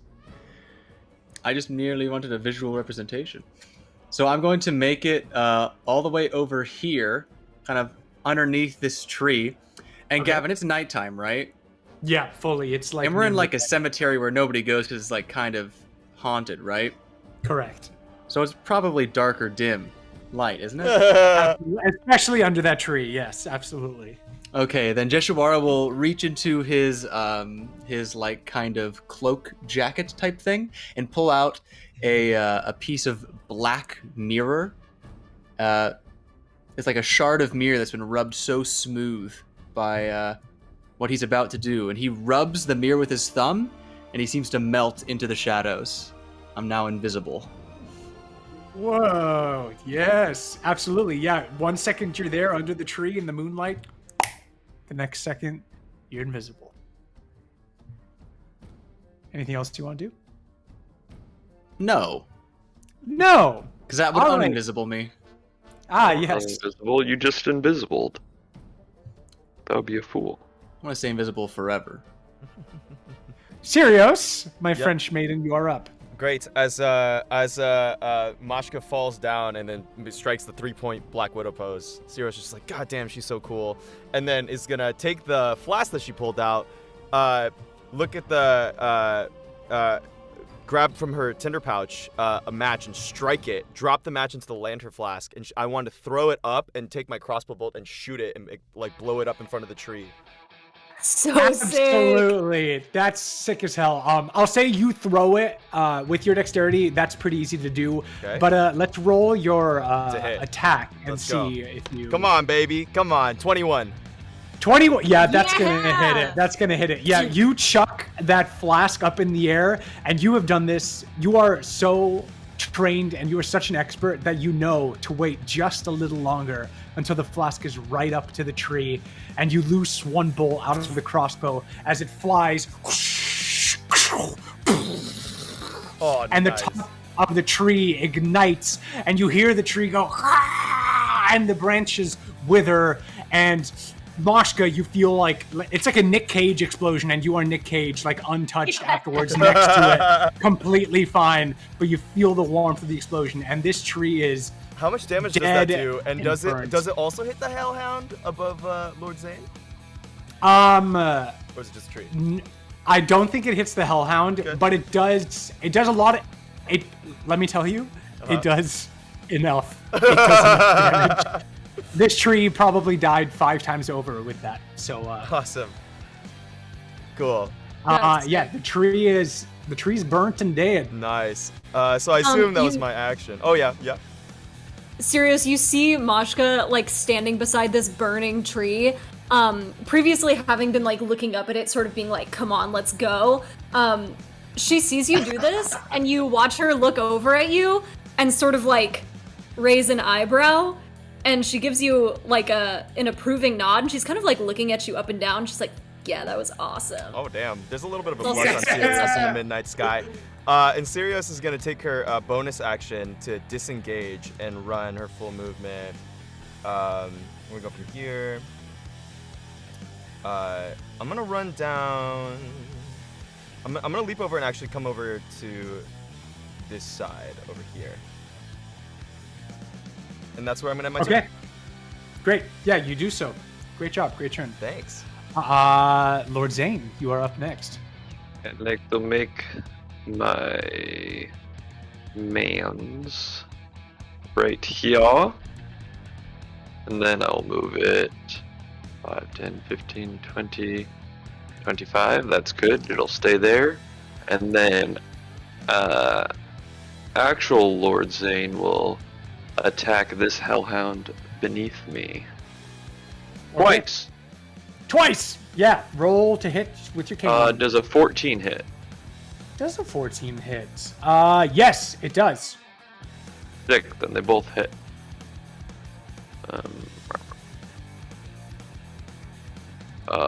That would be 7 plus 12, 19 bludgeoning. Dang. On this one below you, yeah? Yeah. Yeah, you double smack this one that you earlier smacked with your cane across the face, and you have like broken bones at this point. And this hellhound is like sort of like crawling back, looking at you, and it's angry but also terrified. I would also like to use my movement to go 5 feet this way. Okay, you do And that's so. my turn. And you end your turn. That hellhound is looking rough. Next up is no longer the awakened tree because it is capital D dead. Let's go. Next up are the hellhounds. This hellhound right here is going to move down right here next to you, Lord Zane. And it actually is going to turn and look at you, Mashka. And instead of sort of like rearing its head back like it's going to come bite you like it's done before, you actually notice like a red color, a red smoke start to form around the hellhound's mouth. And I'm going to need you to roll, I believe, a dex save. Well, I'm good at those. Retro. 5 plus 7, 15. Yep. All right. So as this hellhound releases a fiery breath cone in your direction. Did you say 5 plus 7 is 15? Oh, sorry. What the fuck? I absolutely did. Goodbye. It's 12. It's 12. Okay. Amazing. Oh my god. Oh, but you did save. You still saved. Yeah, you still saved. You still saved. Good for you. It's gonna be. Oh my god. It's been a long day for Mashka. It's gonna be half of 17, and I've been rounding up, so that's gonna be 9 fire damage for you, Mashka. Ouch. Ouchie! You singed my boots. And then this hellhound below it sees its friend next to him, feels emboldened, and is gonna bite you, Lord Zane, and it's gonna get advantage on that attack due to pack tactics. That's a 17 to hit. Says. Misses. All right. Yeah. You do you have armor? You have armor, right? You have a shield? Yeah, I have armor and a shield. Yeah. You just deflect the hellhound like it's nothing. And you'd call my fighting style like kind of defensive. Yeah, absolutely. You defend against that hellhound, and it looks confused at you. And next up is the Ogre Zombie. God, it's looking in this direction. And again, it sees this echo. It's the only thing it can see around it. And it looks at it, but it knows that last time it just kind of disappeared. So maybe it just like kind of reaches out its Morning Star and like puts it through the echo, just like waves it through. Does anything happen with that, Kyle? It would just, it's a translucent image, so it'll just go through. And he does it again and again. And it starts to rage, actually, and it's gonna just like run and trample through it blindly, and it's going to run its full movement. I'll use my reaction to attack it if it leaves my echo space. Yes, it's going to. So it's gonna be right here. I would like to use my reaction. That would be a 21 to hit, Yes, sir, that hits. and its speed is now 0. Nice. Yeah, that's so good. Yeah, as it's like just raging and running in that direction, it was gonna move like over here. You just your echo just stops it in place, and it doesn't even know what happened or how it happened, and it just feels a slight pain. 13 How much? bludgeoning. 13. Thank you. Why save my Amazing. reaction? Dude, this ogre zombie's useless. Let's Yeah, go. no, he's staring at you all, and he actually thinks you, Moshka, did that. And that's the end of its turn. Uh-oh. Moshka, you're up. Moshka is still kind of like patting off the like embers of the fire that kind of caught on her shirt, and she's kind of singed and burned, and she'll look up at that hellhound and say, "Ouch, that really hurt." And then she's gonna walk up to him, and I'm going to unarmed strike him twice. Once with my foot, I'm gonna kick him like right up underneath the chin. Oh, shit, yeah. And then try to punch down on its head as it like rears back up. Okay, yeah, make those attacks. Ooh! First one is a nat 20, so 27 to hit. Oh my god, yeah, that certainly hits. Second is 5 plus 7, which I know is 12 to Let's hit. go. All right, Good that math. second one misses and goes wide. So roll double dice for the first attack. That's what it is. All right. I just doubled the dice, not the like added. Exactly, double dice and then add the Okay, modifiers. Great. So that's a 12 points of bludgeoning damage for that first hit. Nice. Okay. And then as my second punch like goes wide and misses him, Moshka is gonna kind of let out like a frustrated "Ah!" And then I'm gonna flurry of blows attack him twice again. Nice. Okay. It's a 10 to hit Misses. and a 15 to hit. And that one hits. Yeah, your third attack goes wide, but this last one finds purchase deftly in its face. Roll your damage. Great. Some 6 points of bludgeoning damage. Dang, okay, yeah, this hellhound is not happy, and it snarls its teeth at you. It's also analyzed, so what's the deal? What's the T on this hellhound? I think it's not immune. It is immune to fire, and that is it. Okay. That's T. it. Cool. T. So now I'm here, You're next to and them. that is my turn. And that's all she wrote. All right, invisible boy under the tree. What's up with you? Your turn. You're muted. I am going to...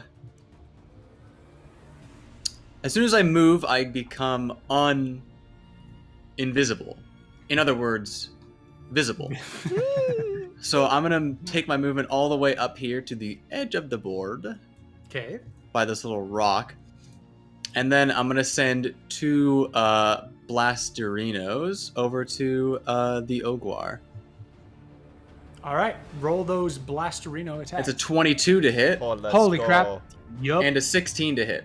Yeah, both of those hit. Pop, pop. All right, Both 15 of them. force damage. Nice. Yeah, both of them sort of like meet right in the ogre's chest, and he sort of like and like starts to stagger back a little bit and steps forward and regains his footing as you did a good amount of force damage on him. He's starting to look not so hot. He's still ready, but he's not looking great. Anything else you want to do, Jeji? No. No. No. All right, Sirius Alavadavena. Ladavena, that is You are up. me. I'm going to strafe up over to this little cemetery block. And then actually I'm gonna go a little forward. To right about here by this tree. And then I'm going to take my first shot at the ogre. Does Reggie? Sorry, not Reggie. Does Lord Zane's echo count as an ally for sneak attack? Yeah, I'm gonna say yes. Okay. Yes. Especially for this ogre zombie. Sounds Not good. very bright. Let's go. All right, that is going to be a 16 to hit. Yeah, that hits. Okay, let's go. All right. I'm gonna sneak attack. Okay, Do it. Yeah. So Add those dice. it's gonna. Decent roll. 11. 14. Ooh. 18 plus Ooh. 4. 22 plus 4. 26 points of piercing damage into the ogre. Plink. Yeah, absolutely. Yeah, that bolt flies out, and it actually like goes in between that like gate right there, like in between some like iron bars. Oh. And it actually connects in the ogre zombie's neck and lodges itself firmly in there as it lets out a large scream, and it begins trying to pull it out, but it can't really, and it is looking bloodied. Looking bloodied. Okay. Then I'm gonna go ahead and take the next attack. I'm gonna shoot at the Hellhound, the one on the bottom next to Mashka and Lord Zane, for my Great. bonus Go action. ahead. 17 to hit. That hits. Okay, and that's just God, gonna be for level 8, y'all hit so well. we hit hard. And only 5 points of piercing damage. Pretty low. Oh my god. I wrote it yeah. one. This hellhound is at death's door. Oh, Absolutely. big. Anything else you would like to do? That's gonna be the end of my turn, I think. All right. Lord Zane, you are up. Like to smack the Hellhound on the bottom first. Hopefully Do it. the Death's Door Hellhound will do the deads. 17 to hit. Yeah, that Push hit. him. I would like to smoosh him. 8 bludgeoning damage. How do you want to do this? Yay! I would like to horny bonk him on the head. And then I would like to take his like head and point it at the other hellhound and like open his jaws and see if it's gonna like shoot out fire. Oh my god. Yeah, so you bonk him upside the head and his head hits the ground. Then you pick up the head by its jaws and you're sort of showing the hellhound, and nothing comes out. There's no more life inside this guy. But that other hellhound looks at you like you fucking murdered its entire pack. Oh no. And it's not sad. It's just That's angry. sad. And it's fucking ready to go.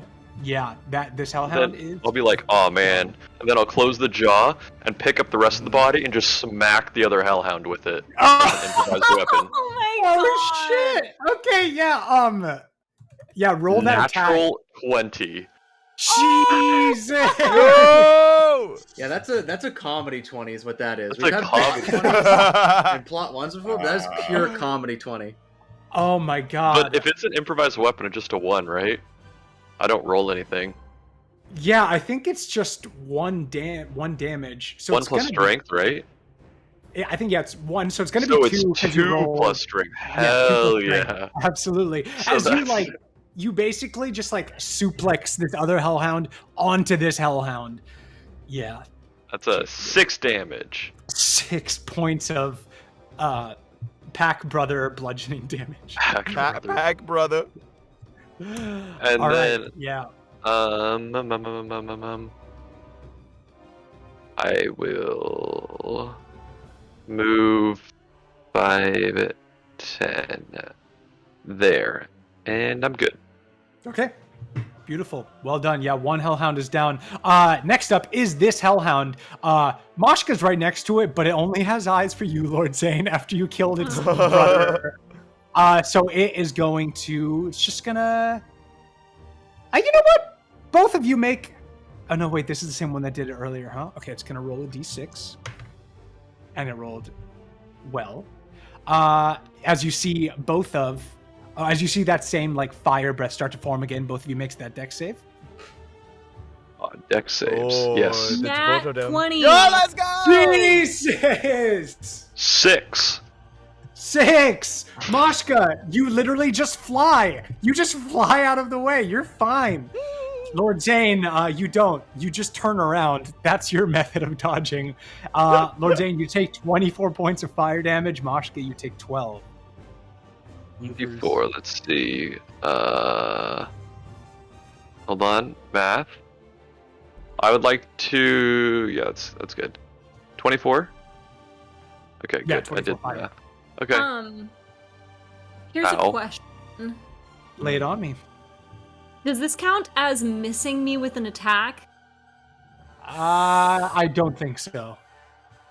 Okay. I think it's you dodging out of an attack. It's not. It didn't like miss an attack roll. You know. Okay. Well, what is the thing you're trying to do? Yeah. Um, You're correct, Gavin. I'm correct. okay. Yeah. So never mind. Okay. Yeah. All right. Sorry. It's okay. That's that Hellhound's turn. It tried to burn you. It did an okay job. Next up is this Ogre Zombie. And, okay, it has tried to do everything in its power to do anything. And it can't. And it suddenly feels some, like, urge to do this. And it doesn't look like it's making its own decisions as it just walks in front of the Mausoleum door, turns around. Out of my...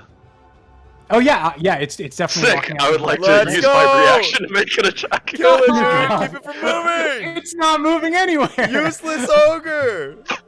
That Yeah, is make that a 24 to hit. Oh my god, this ogre! Yeah, that I would is like to roll set damage. its speed to 0 Yeah, you do my so. God. as I deal 10 bludgeoning damage to it. Oh, this poor guy. It's just trying to do something. Yeah, you do so, and it is now. It could not move any further. It could not complete its task, and it's fully on death's door. This ogre zombie was pissed earlier, raging even. Now it's just kind of like resolute and just like still. It's just sad. It's just sad just and sad now. contemplative as much as it can be.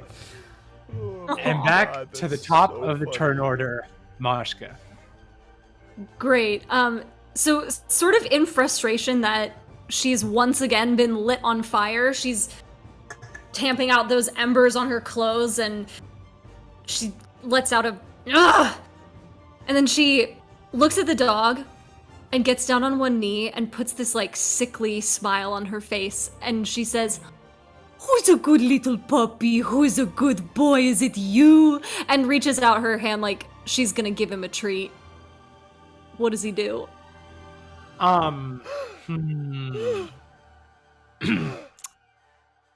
It's gonna sniff your hand. with As a it treat. brings its nose towards my hand to sniff it, I'm gonna punch him in the fucking face. Yeah, fucking roll that attack. That's so good. It's a 22 to hit. You smack this poor boy. Yes. Yes, it hits. 7 bludgeoning damage. Oh my God. 7 bludgeoning damage as it's like sniffing, and you fully just boop it on the nose as it's trying to sniff your hand, and it yelps out in pain. It's looking at you almost like, who the fuck are you? How dare? What are you? Yeah, amazing.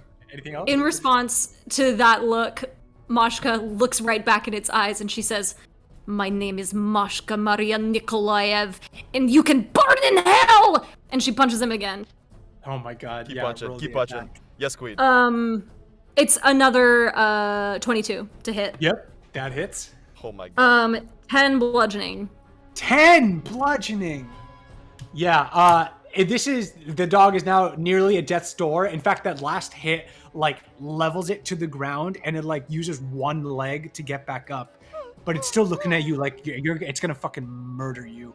And you to hell all right. with it. Then I'm gonna do a bonus action, 1 unarmed strike. Okay, do it. Say 18 plus 7 to hit 25. That certainly hits. And oof, it's another 6 plus 4, 10 points of bludgeoning damage. Oh. Yeah, as this hellhound is like recovering and looking at you, like it's getting like it's gonna send you to hell, and that's its job, and it's gonna do it. How do you want to do this? Oh. lowers down to the ground and uses one leg to pick itself back up, and it's staring at me with all of this contempt. And Mashka sort of almost gently reaches out her hands and cups its face. Oh, no. And stares at it for a moment. And snaps its neck. Oh, the pain. Oh! Yeah, you do so. And no sound comes out. You snap its neck, and it falls limp, and all sort of fiendish life drains out of it. Oh my god. It's a dead And dog. you have... That's a dead dog! It's a dead dog. And if you want to see more of dead dogs, you can go check out our other playlist of the Dead Dog Space Western one-shot, which is really, really fun here on Stop, Drop, and Roll. Anyways, back to the program. Yeah, just head to our YouTube at Stop, Drop, and Roll D&D, and you can find all the episodes there. Pew pew pew. Yeah, all you have left is this zombie ogre who is confident's gonna do something. Mashka, does that end your turn? Yeah, that's it for me. All right, Jeji. Jejuara is going to kind of interlace his fingers and charge up both of his gauntlets at the same time and just shoot one big mega blast at this guy. Oh, yo, but I'm actually Oh. shooting two. Amazing. Yeah, we'll flavor it like it's one. 25 and 23. Oh, let's go. Yeah. The red and blue energies mingle together into purple and just blast clean through its chest. Yeah. Please continue, because how do you want to do this? Let's It's all you. go! I just said it, so Okay, it does that. yeah. That purple blast it shoots straight at him. You hit its heart, and it just burns a hole of force through its heart. As the zombie looks down, and it falls down, right within inches of your echo, Lord Zane. Nice And, job crossing the streams. No one? Okay. Is that a Ghostbusters. play? I got What is that? What was that? You all are out of combat. And Mashka, you have one piece of the stone sigil, and Sirios, you have another. I'll go ahead and just raise it up in the air, and then also with my left arm, the bloody arm where a bunch of like dog fang marks have just like both bled and seared the wounds shut. I'm just gonna go. We got it. Sit. Oh. That was a bit more painful than I think it had to be. I had fun. Did you? I had fun too. It's a good time. Oh, by the way, I found one of these little pieces too in the tree. Oh, so that's why you were climbing the tree. Yes. That Wait, makes so sense. we had one piece, and then we found we needed 3, and then Zane takes out his hand. 1. Guys, we have all the pieces. It Lord- would Lord appear Zane is truly brilliant. Mashka starts to make her way over to the mausoleum, and as she's passing you, Sirios, she gets like a couple steps in front of you and then stops and turns around and says, "Are you okay?" I kind of look at the arm. I'll be all right. I've had to take care of myself with these things before. And Sirios is starting to pull out a little roll of bandages and starting to like gauze the burn. And like, yeah, she's gonna like pour a little bit of alcohol, and then it like stings really fucking bad, and she's gonna like just wrap it so it doesn't have any contact with the outside air, and just kind of walk over. Mashka sees this, looks down at her own arms, which are kind of like scabbing now from the burns and bleeding a little bit, and Mashka just shrugs and keeps walking. Lord Zane sees them both look at their arms and decides that he's gonna look at his arms too, and he like flexes a little bit, and you see a couple of the cuts on his arms actually like heal back up. What? And then he just nonchalantly starts walking towards the thing. I'm gonna use second wind Okay, to second heal wind. back some. That's so Okay. good. I love that funny. flavor. I'm gonna grab Mashka real quick. Wait, Mashka, hold on. I'm gonna grab her by the arm, by just the shoulder. Here, I didn't even realize that you got burned. Oh, yeah, it's, you know, it hurts, but... I can treat him. Oh. Yeah, okay, sure. Yeah, just yeah, and I'll pull like a little handkerchief out from my pocket, which is initialed with D on it actually, which is strange, but I'm gonna take it and I was like, here, if you need to like just bite down on something. Wait, is it DN? No, D, just D on the DK? no, Oh, I thought No, it was. it's DN. I thought it was DN. My bad. Yeah, I thought it was too. it's just It's D. been a while since we played. Yeah, on the just D on the handkerchief, and you wouldn't be able to see it from that distance. Mashka is probably the only person who could see it, but I'll give it to her to bite down on, and then I'll start like just kind of gently holding her arms and treating the wounds with alcohol, and then doing the same gauze like strip bandaging that I was doing. Yeah, you do so. And it's it's sort of sweet as you're bandaging yourself and bandaging your friend. Mashka takes the handkerchief from you and she doesn't bite down on it, and she's not really like, she's wincing a little bit, but you can tell she's trying to cover up pain, but she is sort of thumbing the handkerchief, and she looks at you and kind of raises an eyebrow and she says, "So, who's D?" He's a friend, not that kind of friend. He's just gets in too much trouble, and I have to be the one who ends up bailing him out, you know. Well, for what it's worth, what you did back there with the tree was cool as shit. What you did falling off and catching yourself was cool as shit as well. I also almost, like, punched it to death. I don't know if you saw that, but... I did. Which is crazy, because it's a tree. And, Right, pretty yeah. wild. Well, I mean, When you two are finished cooing, we can make some progress. Yes. No. I think it was just about to get good, and Lord Zane's just like staring at you guys, like takes out a little candy bar and like starts snacking on it. Sirius is completely red-faced from like tip of nose to tip of elven ear, and just like storms off and says, "You can handle the rest." And she doesn't even take back the handkerchief, but just starts going over towards the mausoleum. Mashka kind of chuckles a little bit and follows over to the mausoleum. Joshua, why'd you interrupt it? As I said before, I have no earthly desires, so I dislike it. I mean, you haven't even whacked it once. You know, Lord Zane, I didn't think much of you before. But now, it just... Joshua's walking away from him. Walking away from him. Yeah, in various states of, let's say, relations, you are all making your way to the mausoleum. And you have, one was still left in the seal. I believe that's where you left it. And you have the other two pieces in your hands. What do you do? I'm gonna hold mine up. Put them in. Tink, Yeah, tink. I hold mine up too. Oh my god, do our hands touch? Oh my god, yeah! Oh my god. I just Your want to hands say this touch and the group camera is... zooms in. Oh my god. Yeah, I'll put it in, and as soon as our hands touch, I'll do that thing where you just like withdraw your hand really quick and just go like, "Oh my god," and then like, turn over to the side. Great.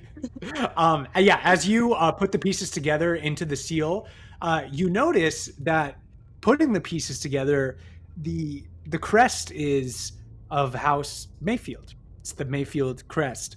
But what's weird about it is that it's not, like a shield or a lion or some sort of like a symbol or an item like most house crests. The crest, the symbol of the family, is the house itself. Oh. It's a silhouette of Mayfield Manor. You couldn't make it out with just one piece, but all three together, you see it now. And you lay that crest in the depression in the wall, and just like the passage said above, to break the locks and lift the steel, join the parts and restore the seal. As you fit in the seal into the depression, the steel gate rises, and the stone door just gives the slightest opening, a centimeter, and it is open. Sick. I didn't think it would work. So, Yeah. does anybody want to go first? I assume everyone just awkwardly stares at Lord Zane, and he like is staring off into the distance, and like, what? Oh, I got it. I can do it. After you. I'm gonna take out a torch and light it. Okay. Lord Zane, you go in first. Mashka, Yeah. you're following with a torch? Yeah. Also, Daniel, Mm-hmm. out of curiosity, Yeah. did the bandaging, did you heal me at all, or was it just flavor? I was just doing flavor. Okay. Unless it. Gavin Love it. wants to do a medicine check. Yeah, why don't you roll a medicine check Okay. for that? For both Do it. of us? Yeah, because you did it for on each? yourself as well. Right? Okay. Yeah. Yeah. So mine wasn't that good. Mine's like a 9. But for Mashka, it is a 13. 13. Okay, I'll say with that medicine check, let's say you heal 3 points for yourself and you heal 10 points for Mashka. Oh, whoa. Oh, hell yeah. Shit. Big. That was more than my freaking second wind. Let's go. This DM also has no concept of medicine check, so now it's law. Let's go. Yay! Can you give me some of that bandages? Hold up. Get you those medicine checks, man. Get a friend. That's what Jishwara, if you look into my eye and you wrap this bandage around me, just trust me, Jishwara. Joshua pulls out a handkerchief with the letters DN on it. Jishwara, I'm a little red on my arm here. There's a little blood coming out. Do you mind? Wait, are we actually RPing or are we joke RPing still? I don't know. I was Zane's actually doing this. You're right. Lord looks into Jishwara's eyes. In that case, no longer OOC. IC, in fact, very IC. Joshua does not look at you. Joshua is just kind of standing at the entrance. Jishwara. Lord Zane walks in front of Jishwara's face, just like moving into his... Yes. What is it you wish from me? A little blood here. Can you clean it?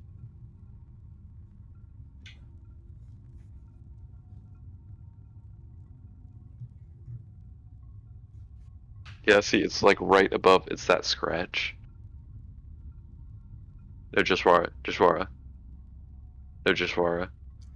Aren't you supposed to be going into the Mausoleum?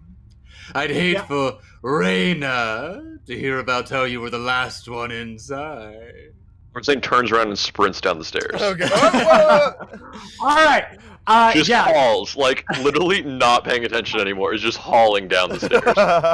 Great. Yeah, Lord Zane, you were first until you got distracted. So Mashka, you entered first actually now with right. the torch, Oh, which okay. is useful because there is moonlight that break through the cracks in the ceiling, but they're mostly targeted on sort of the center of this mausoleum. But as you walk in, you illuminate the room and you see a large sort of square room. You find on the peripheral walls of the room an arrangement of tombs and coffins, some stone slabs that seem like people were put to rest there, some wooden coffins that maybe are not as nice as the stone ones. They're lining the walls in various organizations.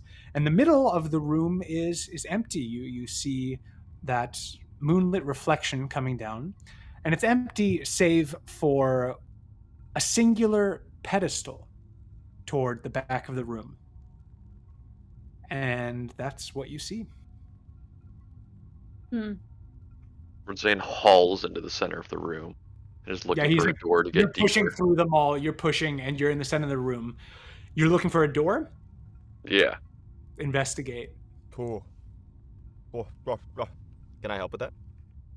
Yeah, absolutely. I'm going to do my own different check. What? What?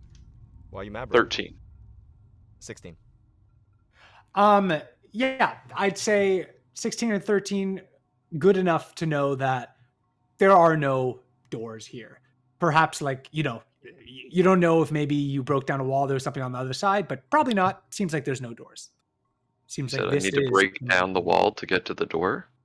That is not what I'm saying, but perhaps Lord Zane thinks this. He's thinking about it. But you do notice that there are these coffins and tombs everywhere. So although there are no doors, they're sort of like slabbed, like coverings to all of these various like tomb areas. They're not really tombs. They're like, in reality, they're all kind of doors, though. Yeah, that's true. Absolutely. So that's what you see. A bunch of tombs. Are there footprints? Are there traces of like movement, life? Yeah. Make another investigation for the footprints. Sure. If anyone wants to join me, I don't have to do this by myself. It is a 24. Yeah, if there were footprints in the past, it's been too long now, so you probably only see what's recent and maybe the last few weeks, perhaps. There's no wind in here, so the dust wouldn't particularly move. But you do see footprints in here, not many. And primarily, they are different footprints than the main set of adult footprints you were tracking earlier. And you see them sort of just meander about the room. Nothing really too specific, but you do see them sort of, a few of them go up to the pedestal and away from the pedestal. Professor, the pedestal seems to be of interest. Yeah. Well, let me take a look. And Joshua will pull out the black crystal once again, casting Detect Magic, and take a look at the pedestal. Okay. You do so, and your Detect Magic, ping, comes off of the orb. Not an orb. Not an orb. A crystal. A crystalline orb. An orbular crystal. No. Again, it's a black crystal that when I hold it up to my eye, it turns clear, and I look through it like a looking glass. Oh yeah, it's like, okay, it's a piece of crystal. I see. It's like a crystalline. It's not, for some reason I was thinking a circle. Yes. So you walk up to the pedestal and you're looking at it, and you see a lot of powerful magic emanating from that spot, but it's similar to before. They're just whiffs. More steam. More steam. Yes. All this magical steam, dude. A lot of magical steam, but it takes maybe longer than a second, or no longer than a second, before you realize that the incrementally huge source of necromantic magic is within this room. I'll spin around in a circle. Yeah, trying to find it.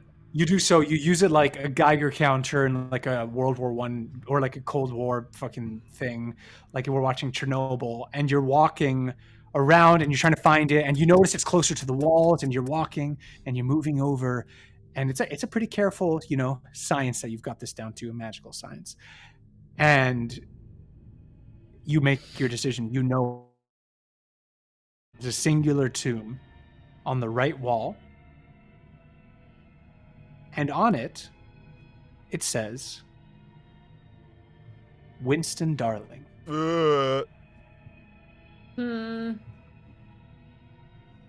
This seems to be the source of this terrible power. Is it when you say it's a tomb, is it like I'm not finding the right kind of word. a thing? Yeah, it's like a stone sarcophagus coffin. It's sort of like, it has a big stone slab on it. Sort of like, and it's bigger than a body, but you presume it's the type of thing where you would like put the remains of someone within. It's like what one of the Draugr would come out of in Skyrim. Yes. Literally punch the stone for top this. off. Absolutely, yes. I am loading great. a crossbow bolt into my crossbow. Okay. You You do want me so. to try to open it? Yes, Lord Zane, if you'd like to put that hammer to good use. Lord Zane, it's a door. Or? It's a door. That's one idea. Yes. Open it. Lord Zane's like hyping himself up. Just a fucking door. You just gotta open. The door. You're just gonna one over there. You're gonna open the door. And I would like to try to open the sarcophagi tomb thingy. Great. Can I use my what's it called? your battering ram? Battering ram Yes. to like smack the thing? Yes. I mean, you can. It's a You don't door? need to, but Yes. You definitely can. It's a door. Do it. Oh, door. Yeah, Door? do your I will strength say that is what Jeshua was referring to. It's a door. Strength +4. Smack it. Smack that door. Oh my god. Oh my god. It was a good roll. +4, +7, 30. Yeah. Yeah. Okay. Whoa. This Yeah. guy rolled a comedy 19. Comedy 19. 19. This time it's not even like a huge swing. This time it's almost like a stealth of hand thing. You pull it out and without even thinking, boom, you hit it right in the middle of it. It cracks perfectly and the pieces of the top slab just fall to the side of the little stone tomb. I'm And gonna look in. you look in Is it a door? and you find the outline of where a body once laid, Oh God. but no body. Oh, no. Oh fuck. But within the sort of within the space of the lining, meaning this was placed after, the thing was left or the thing left, there is a piece of paper. I'd like to pick up the piece of paper. You do so. And it says, right on it, it's the only thing it says. No, In I hand quote. it to someone else. Oh, great. Whoever's You next don't to me, read I it. hand the piece of paper and I look back in. I think Joshwara's next to you. I'll take it, yes. All right. Yeah, you read. It's the only thing legible on it in common, and it says within quotations, which is interesting. Part thy bindings, disclose thy findings. That's what it says. Hell? What is this? Some sort of curious riddle. I hate riddles. What does it say, Joshua? Can you type I'll it in put the chat? Yep. And then I'll read it. Read it. My God, I'm seeing these gifts now. Holy crap. The note reads, part thy bindings, disclose thy findings. Also, it's in quotations, which is curious as it's the only thing on the paper. Outside bindings, Back. disclose thy findings. A quote from your WD, perhaps. Seeing as this is his empty sarcophagus, that is probably very accurate. I'm gonna look at the But pedestal. Is I there thought anything this was on the supposed to be pedestal? like the whole magic source was coming from here. Is it coming from the piece of paper? No, it is coming from the thank you. The magic, all that necromantic magic is coming from this sarcophagus, not the piece of paper, but from the sarcophagus I want to keep itself. looking in the sarcophagus, like feeling around inside of it. Like I Yeah, thought there was change. something. Did the kind of magic or amount or something change when Lord Zane bashed it? No. It's now in the crumbled pieces of the slab. It's within the stone itself. What let's kind of okay, magic is it? necromantic. Fully necromantic. It's enough. Or why don't you roll? We haven't done this yet. An Arcana check for me, Jejuara. I can do that. A 10. A 10. It seems to be the source like the necromantic energy in this whole cemetery. Sirius gasps aloud. What is it? The figure in the study said trapped. Part thy bindings, disclose thy findings. We have to I'm go not- upstairs. Oh, like the bindings of a book. I pulled the bindings out. Well, I pulled some of the books out at least, right? That wouldn't make sense with the wording of this riddle, though. It says part thy binding. Right, I'm talking about the ghost that we met upstairs. The spirit that will refuse to talk to us, and it just said trapped, remember? Over and over. What about the spirit? It said trapped, trapped, trapped.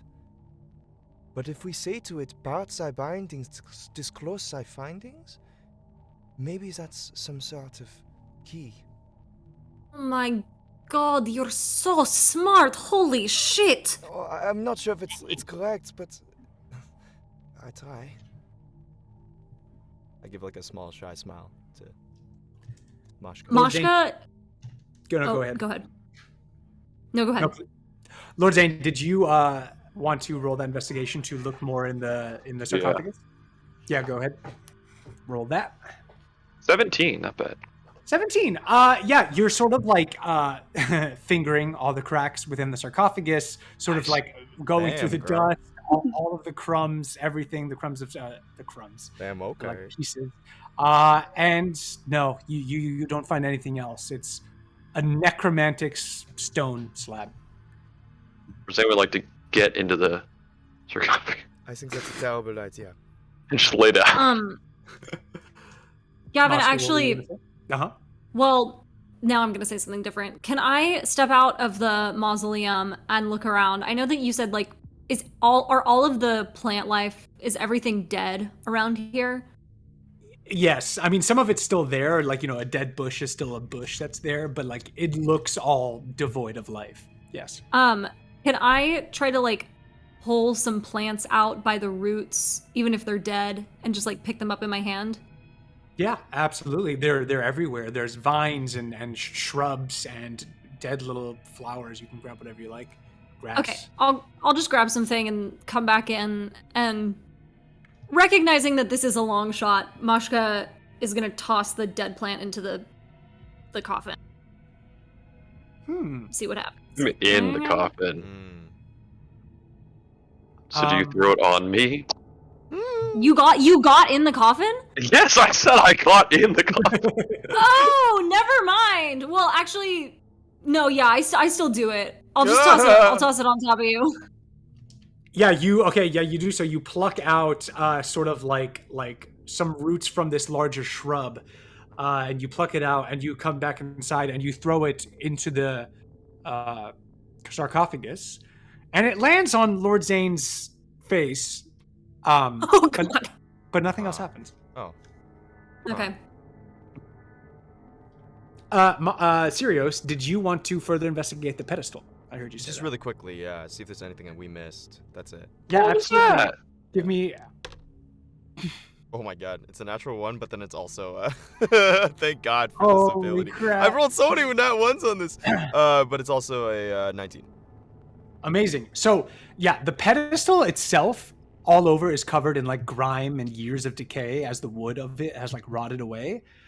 But there is like a square vacancy on top of the pedestal that is pristine. Square vacancy on top of the pedestal. Almost like something once was situated there until recently. Oh my god. And with that good of a roll, or you got a 17? No, it was a 19. Yeah, it was an 11. It was a plus 19. 8, yeah. Yeah, with that, it like there was a book once there. That's what it looks like. We need to go Until get a recently. book from upstairs. Break the bindings of the book. Nope, I think we go to the ghost first. Let's try Break it. the Okay. Anything else anyone else wants to do in the mausoleum? Nope. I want to pull out the book that I have from that library. It's called Artifacts and Other Rarities. Oh. And I want to just put it near the square and see how large the empty space is compared to my book. That's really, I love that. Yeah, you do so, and you sort of like put it up next to it to examine. The book that you have is maybe like a textbook size, but the book that was on the pedestal is almost like a huge like ancient volume with like pieces of paper made of papyrus. Like this is a honker of a book, not really like anything published nowadays in Silverdale. Are we talking size like what's that Bible? Like the Gutenberg Gilgamesh Bible? Yeah. Yeah, like that. Exactly. Yeah. All right. Around that size. I'm doing some really sick malaprops today. All right. Reggie Jackson. When he killed that bird. As you all are discussing this, you suddenly hear the door close behind you. No. Oh, fuck No. The stone door closes, and you hear, faintly beyond it, the steel door closing behind it as well. Oh, Shit. no. What do you do? What? I'm racing back I up the go and stairs. open the door. The only way he knows how. Only way I know how. Gavin, I were you gonna freaking say just how? waltz over to the door. Oh no! Oh no! I was going to ask how he was going to open it. Yeah. Fucking Yeah, you just sound kind of foolish now. I do. I really do. Yeah, do your strength +4, my dude. okay. That's not that good. 23. 23 to hit. Oh, it wasn't a hit. It was just my check. That's your check. Oh, that's right. It's not an attack. Yeah, you swing it back and you hit into the stone door. And you make a huge dent into it, and it gives, but it feels like it's going to take a little bit more force to get through it. But you definitely did some to get through. You imagine that 5 more of these, maybe you could do it, or some other source of force. I begin to do more. Aim Until for the someone else stops me. hinges, Lord Zane. The hinges. The hinge. I'll look for hinges if it has it, and aim for those. Yeah, great. Do so. Do your strength check again. Do I get advantage because of I'm helping him. I'm pointing at the He's hinges. I'm like, look Yeah. at the hinges. You get advantage, and you just roll this twice, and that'll be it. So make this roll twice. What do you mean roll it twice? So do your strength at advantage, and then do your strength at advantage again, and those will be all the rolls. Okay, cool. So my first one is 25, and the second one is 26. Okay, yeah. You Solid. go about you have flexed your wounds to healing, so you are now ready to go, and you Ready. swing, and the rest of you just see this kind of madman battering an opening out for you all. And after maybe 45 seconds of these batterings, you hit enough in the center pressure point, and the stone door gives, and it opens enough until the iron gate, and you can see outside, but the iron gate is still there. I can get us in quickly, and I'm gonna take out my thieves' tools and try and just pick the lock open from the inside and just break open the gate. Amazing. Yeah, there's a little lock on the gate, so make a thieves tools check. You got for it. me. Ooh, that's not a good roll. Well, I also have thieves' tools and stuff, and so seeing you do that, I would come over and try to watch and help if I could. I would like to teleport my my echo on the other side, and then watch from the other side as they're doing it. Okay. Great. Yeah, you just take advantage. You have all I your hope- friends helping. Still not an amazing roll, but I have a pretty good score. So 17 total. 17 total. Yeah, that's gonna be enough. Your thieves' tools. You get yourself in there, and at first it seems like you might not be able to do it, but after Mashka points at some things, and Lord Zane, his echo, and him, and they're sort of guiding you, and all of a sudden